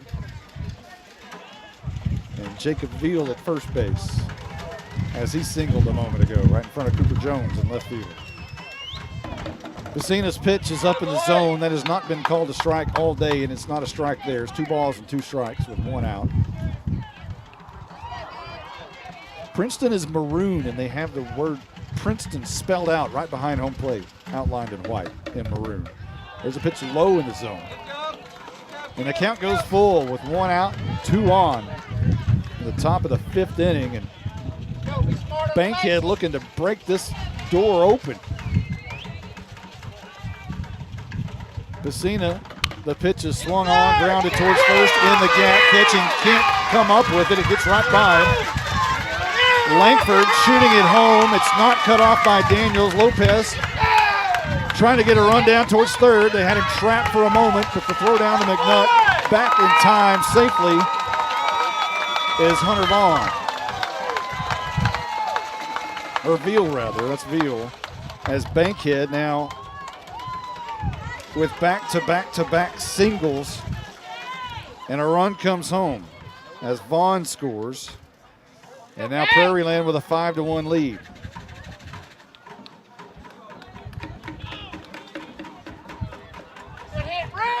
Bankhead was a really good at bat there. He battled through. First 2 pitches were strikes. He fouled 2 off, drew the count to full, and then got the RBI single there. It was one heck of an at bat. 4 hits in the inning for Prairiland. And all of a sudden, it's a 5-1 game. Still 1 out in the inning. And Grant Jordan stepping to the plate. Came into the series batting 200 on the season. He had 2 big hits yesterday. Struck out in the second today and popped to Haley to end the inning in the third. Nitson came out and talked to Pacina just a little bit. Now Pacina ready to go.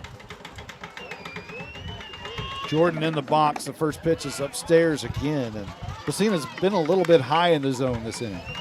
Infield in now for the Bulldogs. They don't want the runner from third to score at all. And an attempted steal of home and a turnaround and bunt by Grant Jordan. They tried to squeeze him home there. Coach Peacock, he's not afraid to try anything out there. I like that about him. So 1 ball and 1 strike, 1 out. In the top of the 5th, 2 runs already home. Runners at second and third. Pacina deals. It's up in the zone and swung on and missed. Jordan now with a 1-2 count in the hole.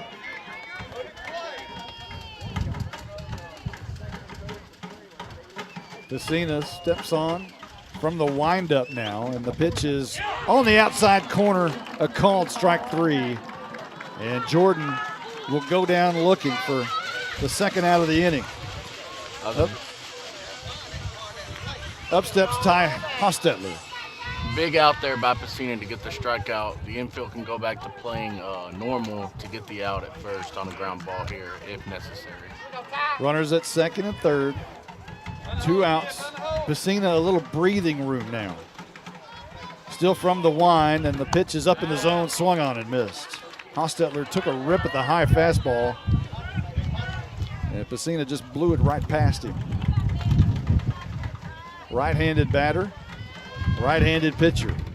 Swung on, that's going to be down, I believe, unless Lopez can make a diving catch. He does not, it goes past him. Jones picks it up near the wall. A run will score. And the ball gets back into the infield and gets away for a moment. And Hostetler is going to have a double on a rip in the left field alley. Lopez may be hurt in center field. He made a dive for it. Yeah, he went for it, and he gave it everything he had and just came up short. The umpire's in my way. I can't see him right now. 2 runs came home on that to make it a 7-1 game, and Lopez is still. You hope, he went for the dive. You hope it's not a wrist issue. A lot of times that happens when you go for a diving catch. You end up turning your wrist over. Yeah, the way he laid there did not look good from our view. I just can't see umpires in my way. So it's a 2 RBI double for Hostetler. He came into the series batting .222 on the season. He ripped one right there.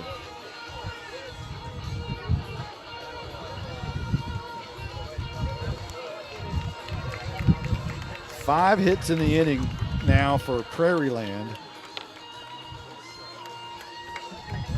And 4 runs. I think it's his shoulder, the way Coach Nixon's holding him.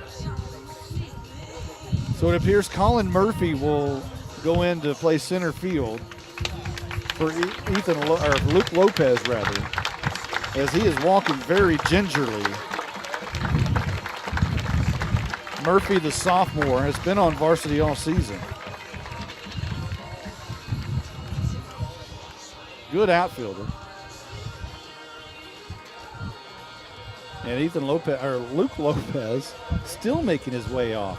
Lopez headed to Dallas Christian College with his brother Ethan. And Ethan goes over there to check him out. Says a little word to him, but there's definitely a right shoulder issue for Luke Lopez. He's still not back to the dugout yet. Cody Nitson helping him get over there. Ryan Moreau, we talked about, was the former coach just ahead of Nitson. He was 16-48 at Howe. Never really had a good shot. Everything kind of stopped, COVID and everything, and never did get going here. It wasn't necessarily Coach Moreau's fault. It was just bad timing of, he went 1-11 in district his first year, 0-1 in the COVID year, and then 5-9 a year ago.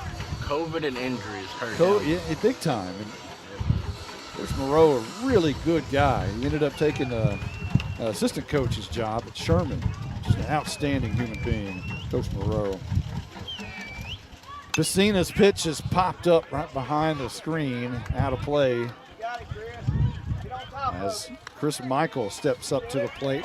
2 outs here, still in the top of the 5th inning. It's been a long inning, 4 runs on 5 hits so far in the inning. Prairiland now leading 7-1. Piscina's curveball is just outside. That was very close. Tough to lay off by Michael. Kind of credit him for laying off that pitch.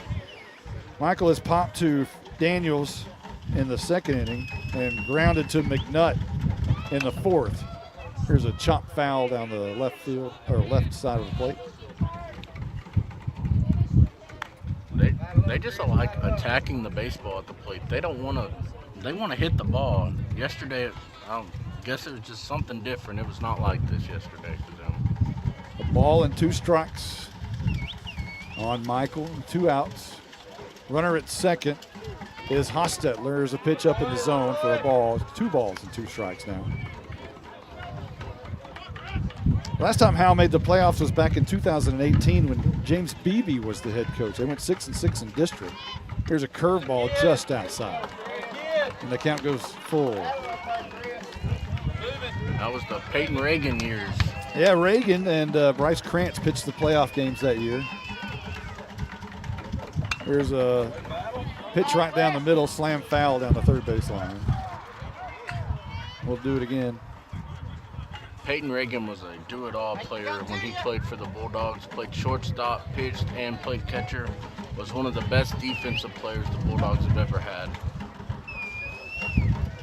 Piscina's pitch is lined towards short. Haley grabs it on a hop onto Daniels at first, and that'll end the inning, 6-4.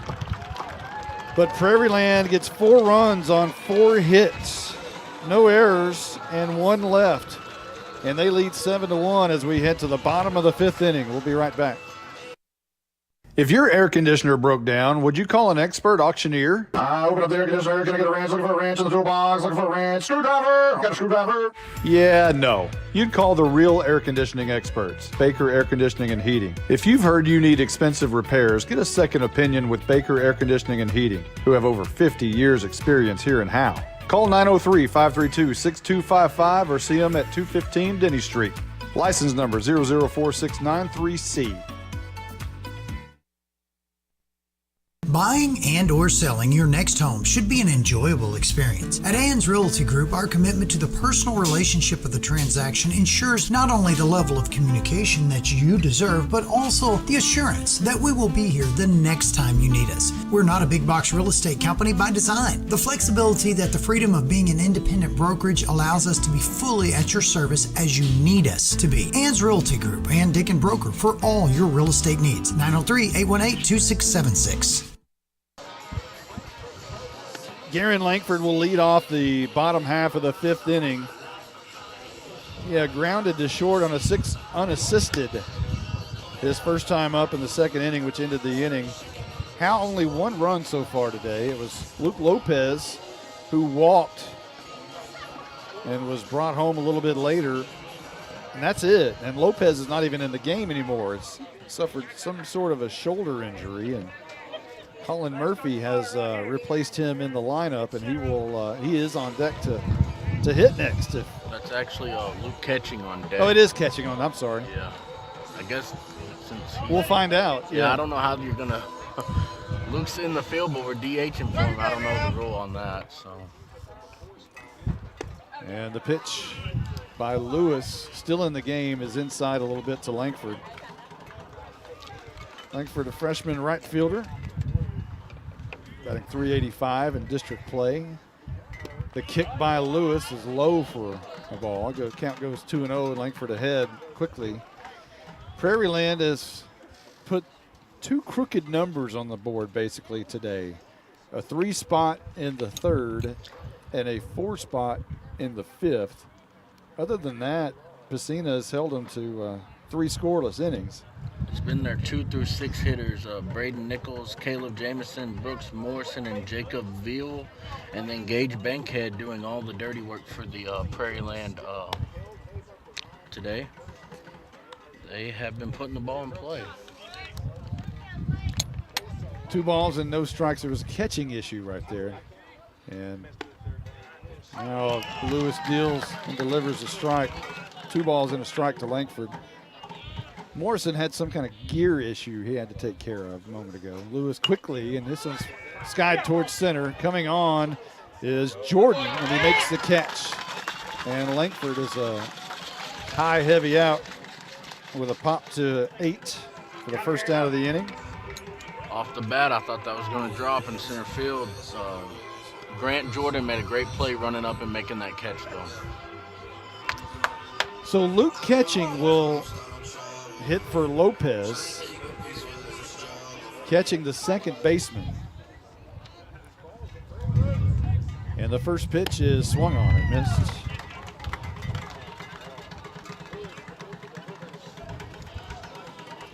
No balls and 1 strike, and there's a dribbler towards short. It's going to be a tough play. Veal tries to make the play, and it gets away from Bankhead on the throw. Down to second will go Catching. Give him a base hit because it was a very tough play to make, but Veal, you're going to have to give him an error, an E5 on the throw, which allowed Catching to go down to second. Yeah, Veal with the bare hand pickup, and just his throw was off target there and allowed Catching to get to second on the bad throw there. So a single and an E5 in the books. And now Parker Pacina will step into the right-handed batter's box with a runner at second base and 1 out here in the bottom half of the fifth inning. The pitch is low in the zone, not called a strike. 1 ball and no strikes. 7-1 Prairiland. 9 hits for the Patriots, 2 for the Bulldogs. The pitch is in there for a strike, and that evens it up at 1-1 with 1 out here in the bottom half of the fifth inning. Pacina, a Dallas Christian College commit.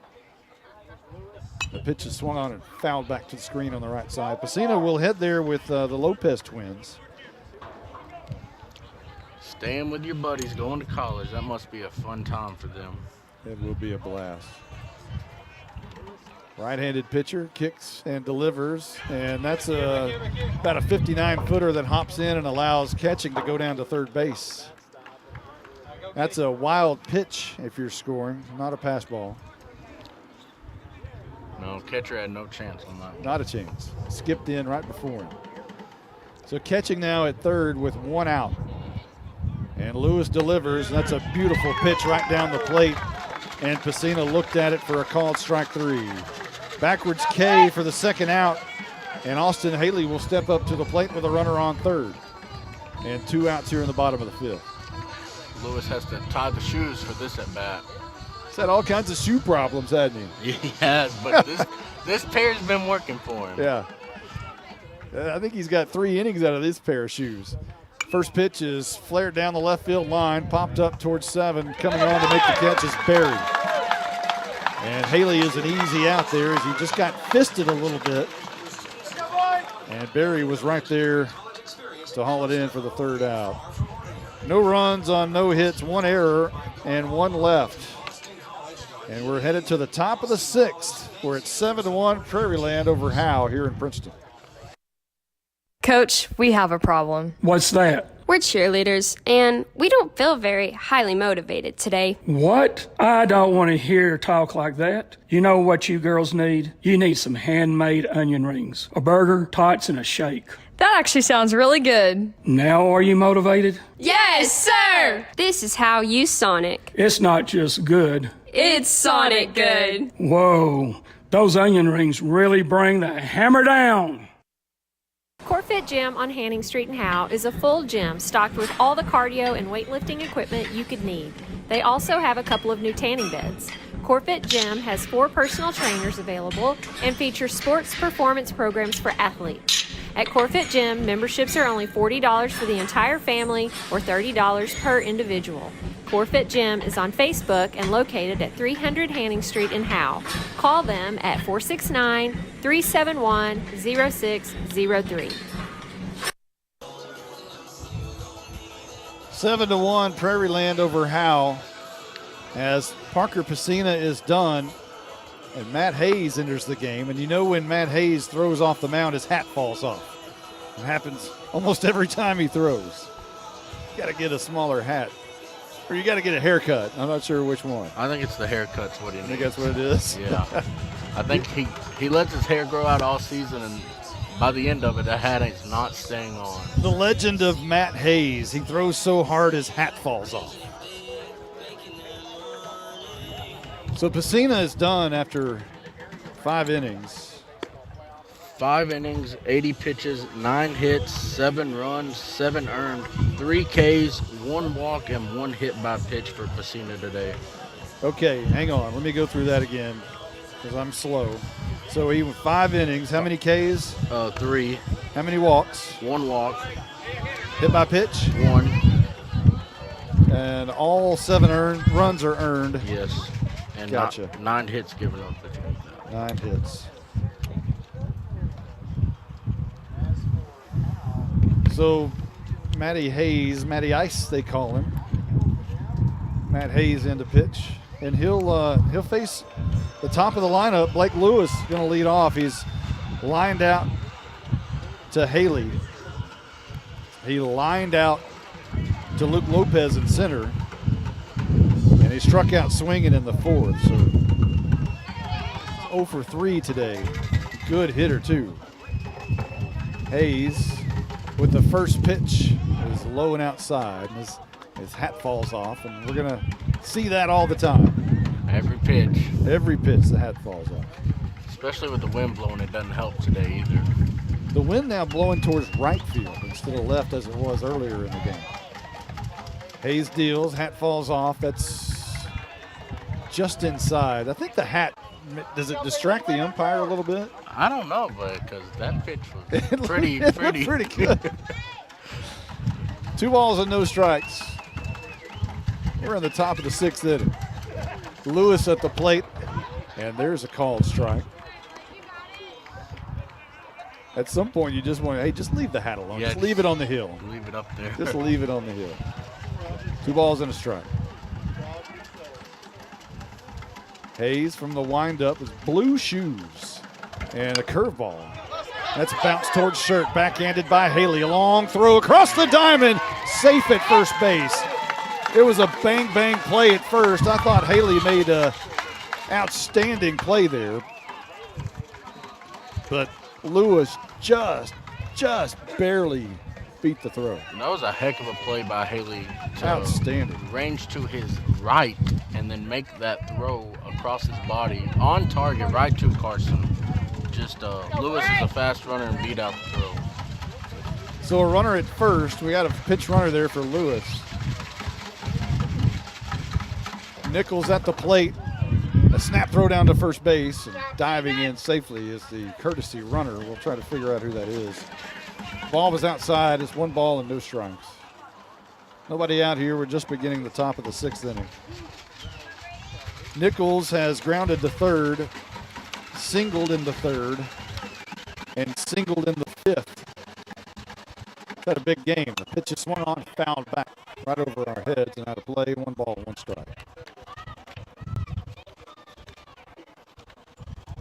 7-1 Prairiland. 10 hits now for the Patriots, 2 for the Bulldogs, 1 error for Prairiland.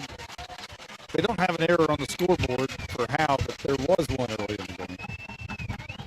Hayes, curveball up in the zone.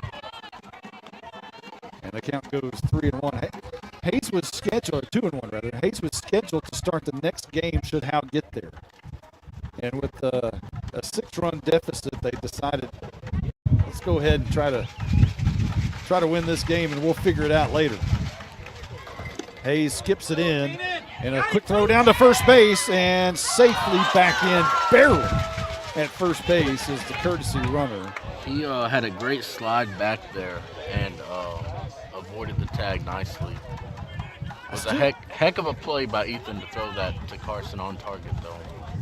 I don't have that number on the roster. It's 13. Oh, it's Keenan Hudson, sophomore. Okay. Hayes, 3-1 pitch, swung on, and popped up, out of play on the right side. And that brings the count full, 3-2, nobody out. We had some outfield substitutions. In center now is Cooper Jones, and left is Ryan Huff.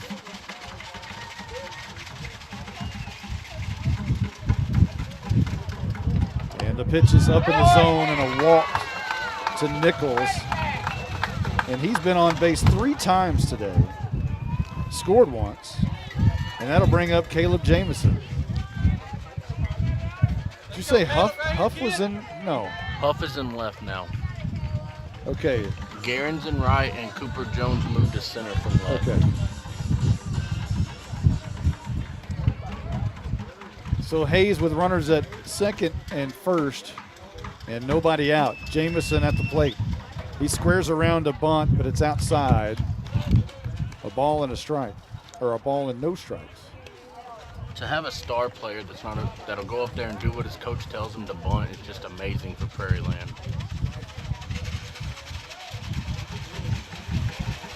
Hayes from the stretch.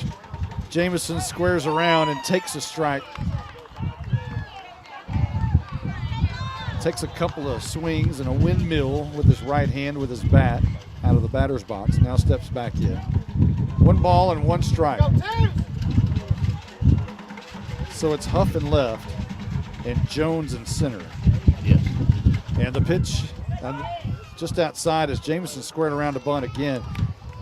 Carson Daniels and Hayes crashing in on the infield in case there was a bunt.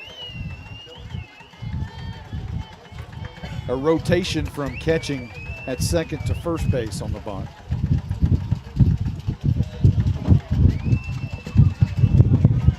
Hayes on a 2-1 pitch to Jamison, still squaring, tried to bunt it that time, bunted it foul down the third base line. He was very disappointed with himself there too. Well, they won't be bunting here with 2 strikes, 2 balls and 2 strikes, nobody out. Runner at first and second. It's Keenan Hudson, the runner at second, courtesy runner for the pitcher, Blake Lewis. And it's Braden Nichols who took the walk a moment ago. Jamison at the plate. The 2-2 pitch swung on, popped up towards left field. Haley chasing at short, and he'll haul it in. The umpires called infield fly rule as well there. So score at Pop 6 for the first out of the inning, and now Brooks Morrison steps up to the plate, an Arlington Baptist commit, catcher, right-handed hitter. He singled twice and was hit by a pitch. He scored twice. Hayes with runners at first and second still with one out. First pitch is an off-speed pitch skied towards center. Jones giving chase, looks up, squares it away, brings it in, and makes a great throw towards third base. Chest high, what a throw to Caleb McNutt. Good throw. Good catch by Cooper Jones out there as well.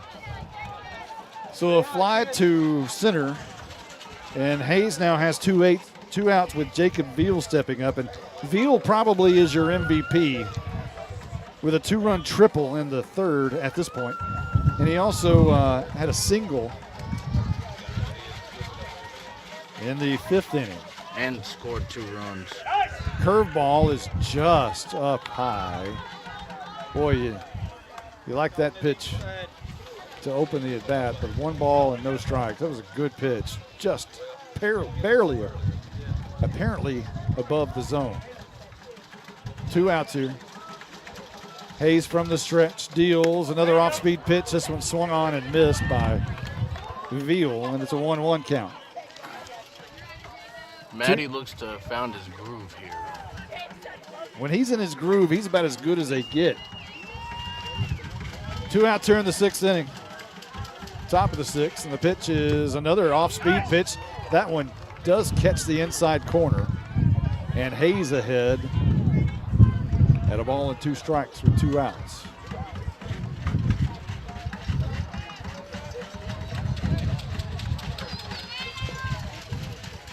Hudson with a decent lead at second, and Hayes 1-2 pitch is high.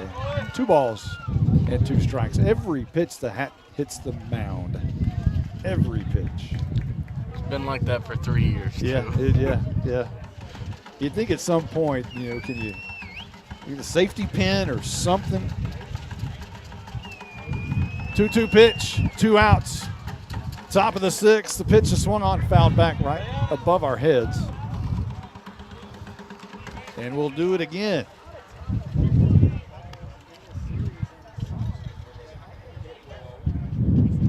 The outfield is Huff, Jones, and Langford left to right. The infield is McNutt, Haley, Catching, and Daniels. Ethan Lopez behind the plate. Matty Hayes on the mound. 2 balls, 2 strikes, 2 outs. Top of the 6th inning, and the pitch is swung on and slammed towards center. Jones giving chase, he's under it, and he's going to make the one-handed catch for the 3rd out of the inning. Another pop 8, that's the back-to-back second fly to Jones, and Hayes works himself out of the inning.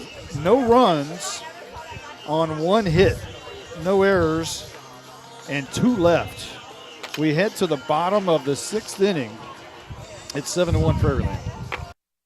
I'm attorney Micah Belden, an old-school black and white Howe Bulldog. In criminal defense, you need someone who fights like a bulldog. Call me now if you've been investigated, arrested, or charged with a crime in North Texas. My number is 903-744-4252. We'll set up a free consultation. You will find out that I'm rough, tough, and I can't get enough. I'm board certified in criminal law by the Texas Board of Legal Specialization, Principal Office, Sherman, Texas. Visit my website at shermancriminallawyer.com.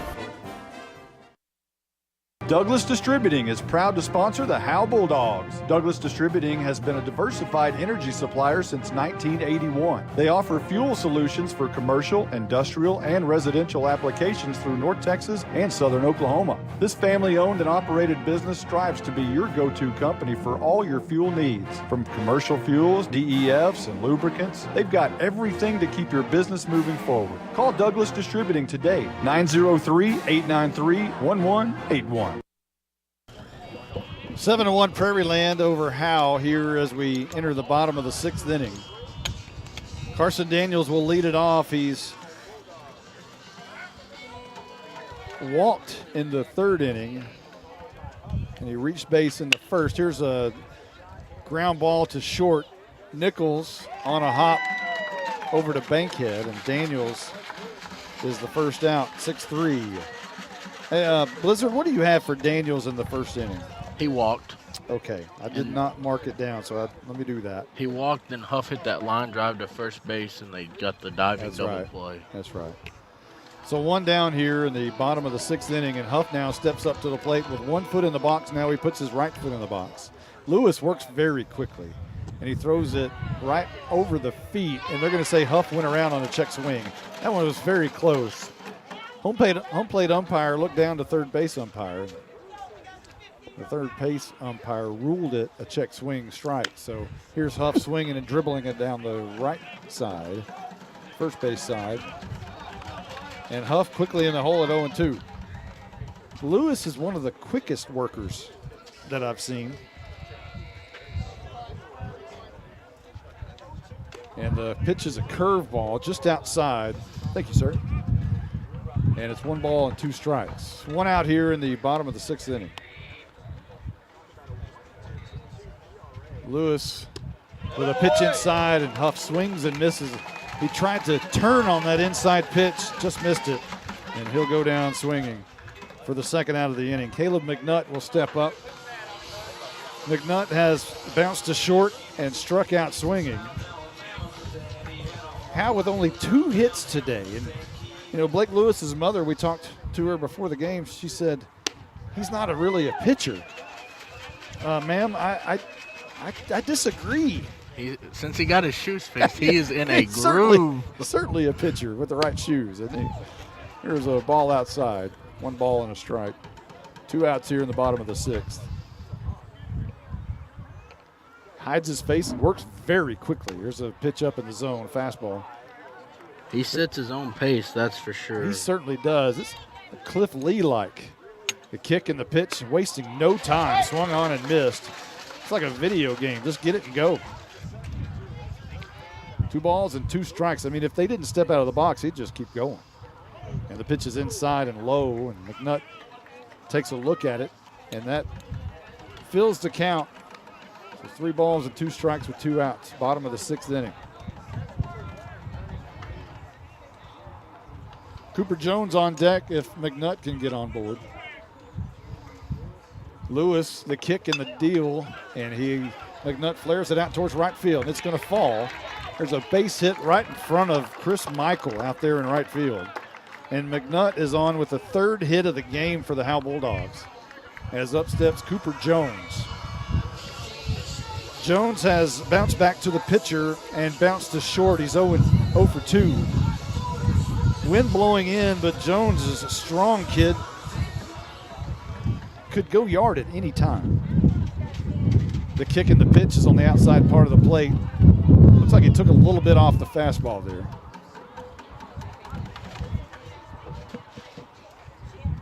One ball, no strikes, and Jones swings and fouls it at the plate. Evens the count at 1, 2 outs. Bottom of the 6th inning, 7-1, Prairiland in the lead. A 2-game series. Howe's going to have to really catch up in a hurry here. Pitch is slammed down to third base. Taken on a hop by Veal, long throw over to first base, and Bankhead makes a great stretch, and he's on the bag. For the 3rd out of the inning, Jones bounces to 3rd, and Howe's got a lot of work to do in the final inning, but they got to keep it at least within striking distance, down 6 runs here as we hit to the top of the 7th inning. 7-1. Not now. Get to B-Dubs on Thursdays for buy one, get one free boneless wings. Or as we like to say, 100% more wings. That's right. When you buy boneless wings on Thursdays, you get the same amount of wings for $0.00. Basically, the second order is 100% off. So get here for buy one, get one free boneless wings on Boneless Thursdays. Buffalo Wild Wings. Roar! Buy one, get one of equal value free. Dine in at participating locations. Takeout is limited and may vary by location. Size exclusions may apply while supplies last. Limit 1 offer per customer. Not valid with any other coupon. At Grayson Cullen Electric Cooperative, GCEC, we have been around for over 80 years and are governed by 7 principles: open and voluntary membership, democratic member control, members' economic participation, autonomy and independence, education, training, and information, cooperation among cooperatives, and concern for community. One of our communities is Howe, Texas, and GCEC is proud to support the Howe Bulldogs. Gage Bankhead will lead off for the Patriots here in the top half of the 7th inning.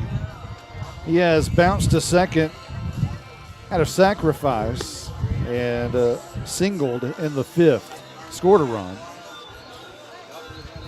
Bankhead with a big hit there in the 5th inning.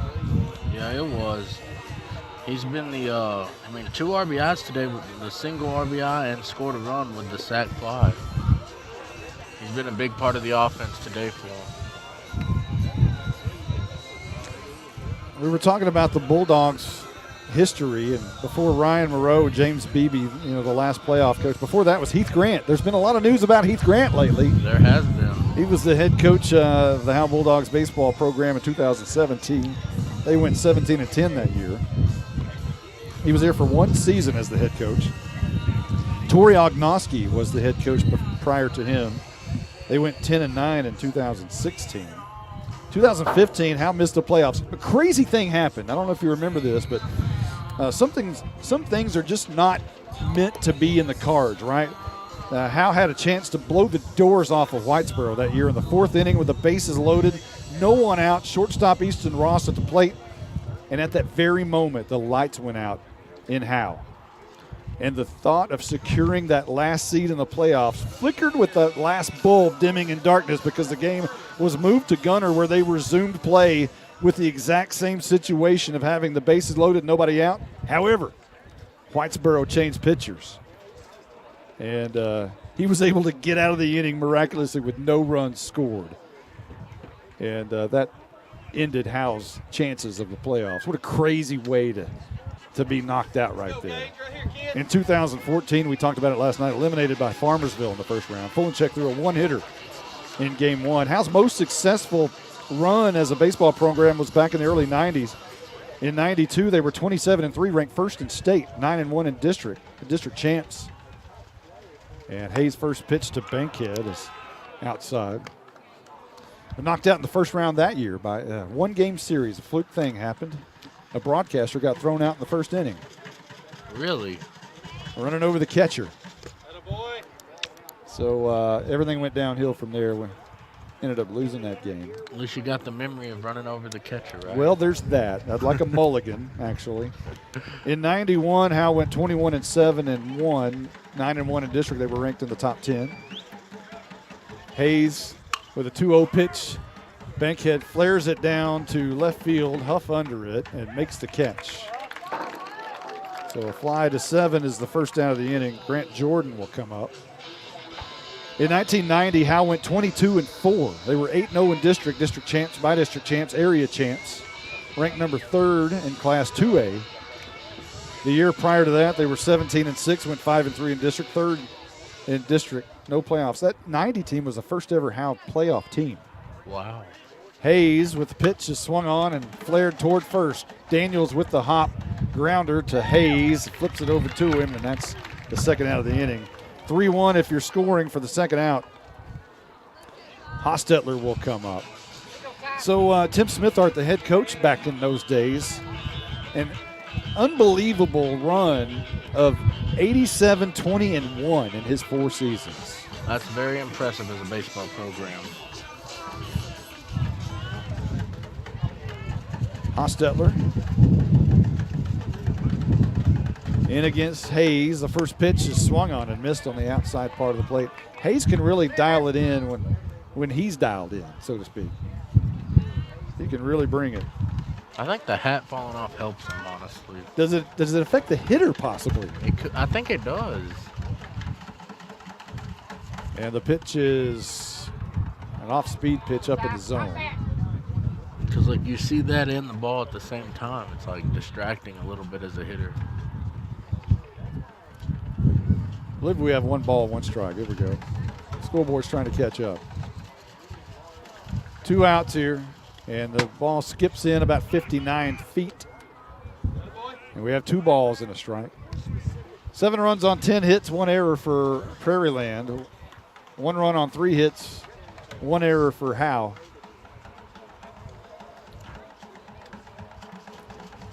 Two-one count on Hostetler. The pitch is right down Broadway for a strike. And that evens the count at 2 with 2 outs here in the top half of the 7th inning.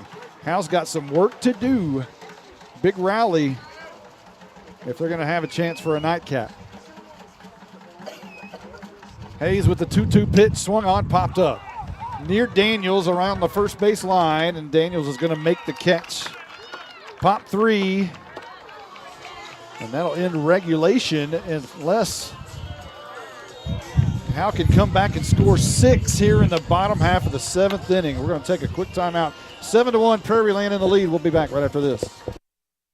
Over? Did you say over? Nothing is over until we decide it is. Was it over when the Germans bombed Pearl Harbor? Hell no! And it ain't over now. Because when the going gets tough, the tough get going. Who's with me? Let's go!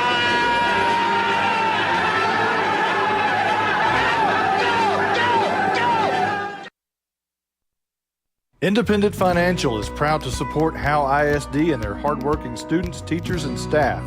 We share your vision for a brighter tomorrow and a championship season. For every challenge, Independent Financial has you covered. Our team can suggest a wide range of financial products to make your personal banking fast and easy. Plus, we have the know-how to deliver the game-changing business banking solutions. Independent Financial, your community in your corner. Member FDIC, Equal Housing Lender. Well, who says it's over? I like those Animal House clips right there. You know, hey, y'all are too young for Animal House, right? Yeah. Yeah? No? You don't know Animal House? Oh, man, you got to watch that. First pitch in the bottom of the 7th inning is swung on and grounded towards Nichols, and Ethan Lopez is a quick out on 1 pitch. Not wasting any time. Hopefully that's Ethan Lopez. That's not his last ever at bat in a high school uniform. If it is, he grounded to short. Up steps Garen Langford, who's got a lot of at-bats left in a Howe uniform. 3 years of at-bats left for Garen. He could be looking at District Newcomer of the Year. It's got me thinking. I don't know of any of the other freshmen around. Yeah, I would think so. He quickly grounds to Veal at third. 2 pitches and 2 outs. And Prairiland knocking on the door for advancing to the next round. The senior Luke Ketching will step to the plate. Insert Luke Ketching for Luke Lopez at the top of the order, as Lopez went down with a shoulder injury earlier. Lewis looking for a complete game here, as Ketching flares it down the first base line out of play. I mean, if you can get out of this thing with 2 pitchers, that's just amazing. This next pitch will be pitch 99 for Blake Lewis. Well, Jamison needed exactly 100 yesterday. Lewis's pitch swung on it, fouled back to the screen right above our head, and it's 0-2 on Ketching. He has a chance to match his college teammate. They're both going to Paris Junior College and friend. Lewis with his 100th pitch of the afternoon. This one is swung on and missed at the plate. Morrison on the throw down to first, and that is the ball game. Both pitchers, Jamison and Lewis, exactly 100 pitches in their outings to beat Howe, and they move on as by-district champions. Howe moves to 11-14 on the season, but there's a lot coming up through the pipes for the next few years. A lot of talent remains on this team for next year, but you have to tip your hat to the ones that are walking off the field for the final time.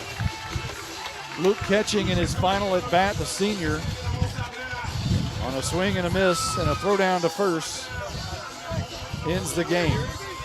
And Prairiland takes it 7-1. Luke Ketching, Luke Lopez, Ethan Lopez, Parker Piscina. Caleb McNutt. And Caleb McNutt, your seniors that are walking off for the final time. All great kids. All great young men, I should say. And the kind of leaders that you want on a program. And you hate to see them walking off for the final time. All 5 of them had a great senior year. Several of them in several different sports. That's what you do in a small town. You play a lot of things. So you tip your hat to the Howe Bulldogs for a great year. And they'll go down and visit with teammates. But you got to think about, the guys coming back. We talked about them on as they were on the bases. Your Haley and your Daniels and your Huff, and those kind of athletes, the juniors. Those are big players that'll lead this team next year. You got the 3 juniors, as you talked about, and then you got sophomore Cooper Jones and freshman Garen Linkford. Yeah, you build around those, and you got a lot coming back. So 5 starters are coming back. Yeah, it's going to be, and you got Colin Murphy and some guys that were on the varsity this year that didn't get a lot of playing time, but Luciano Vasquez, the players like that, Garrett Gibbs will factor into a starting rotation at some point. There's going to be a lot here to work with. Colin Murphy. But right now you focus on the seniors and you say goodbye. And I tell you what, it's hard to say goodbye to a senior group every year. As they get closer to the kids that are our age, it's even harder to say goodbye. You know them a little bit better. And I'll tell you what, they're good kids. The Lopez brothers and Pacina will continue to play at the next level with Ketching and McNutt probably done swinging the bat, throwing the ball in the infield. You never know. It could happen. It could happen. You never know, but 3 of them are going to go. Yeah, and sticking together and going with your friends makes that transition a lot easier for I'll them. tell you what, the best way to go out of your final game is to get to play the final game and not get thrown out of the final game. That's true. Because that's a horrible way to go out, let me tell you. I got some experience with that. That's not a good way to go down. So, any final thoughts, Blizzard? They had a great year. I mean, fighting for that last playoff spot, getting in, it is something that hasn't happened since 18. Can't hang your hat on that. I mean, they got in and they got to play, they got to experience it, and it's great for the younger kids to be here and be a part about it, a part of it. I agree. I tell you what, we've had a lot of classy people over there in Prairiland who tell us thanks for the broadcast, and we're really appreciative of them and their kind words. We don't always have kind words for the broadcasters. Sometimes there's those who don't have kind words for the broadcasters, but we really do appreciate those who do tell us thank you, because we do it for the kids and we do it for the families. So we appreciate everyone who comes up to us and says thank you. It's fun to do. It certainly is, and we'd love to be a part of it, and always a Howe Bulldog. And Blizzard, I think you've done an outstanding job doing color and stats. You always do stats amazing. You did a great job in this series. Thank you. It was fun. Jake Roberts obviously did a great job on the scoreboard and running our board. For everyone who's been a part of this one, we'll see you in the fall. Hey, real quick, the fall. It's going to be different this fall. Blake, it's going to be different, right? I hope so. It's going to be different. It has to be. You can only go up. You can't go down. Well, I think we'll find out really quickly against Honey Grove in Game 1. We're going to broadcast that one. So for everyone who's been a part of this one, for Jake Roberts, our engineer, for Blake Burnett, the Blizzard, our statistician and color analyst, I'm Monty Walker. So long, everybody.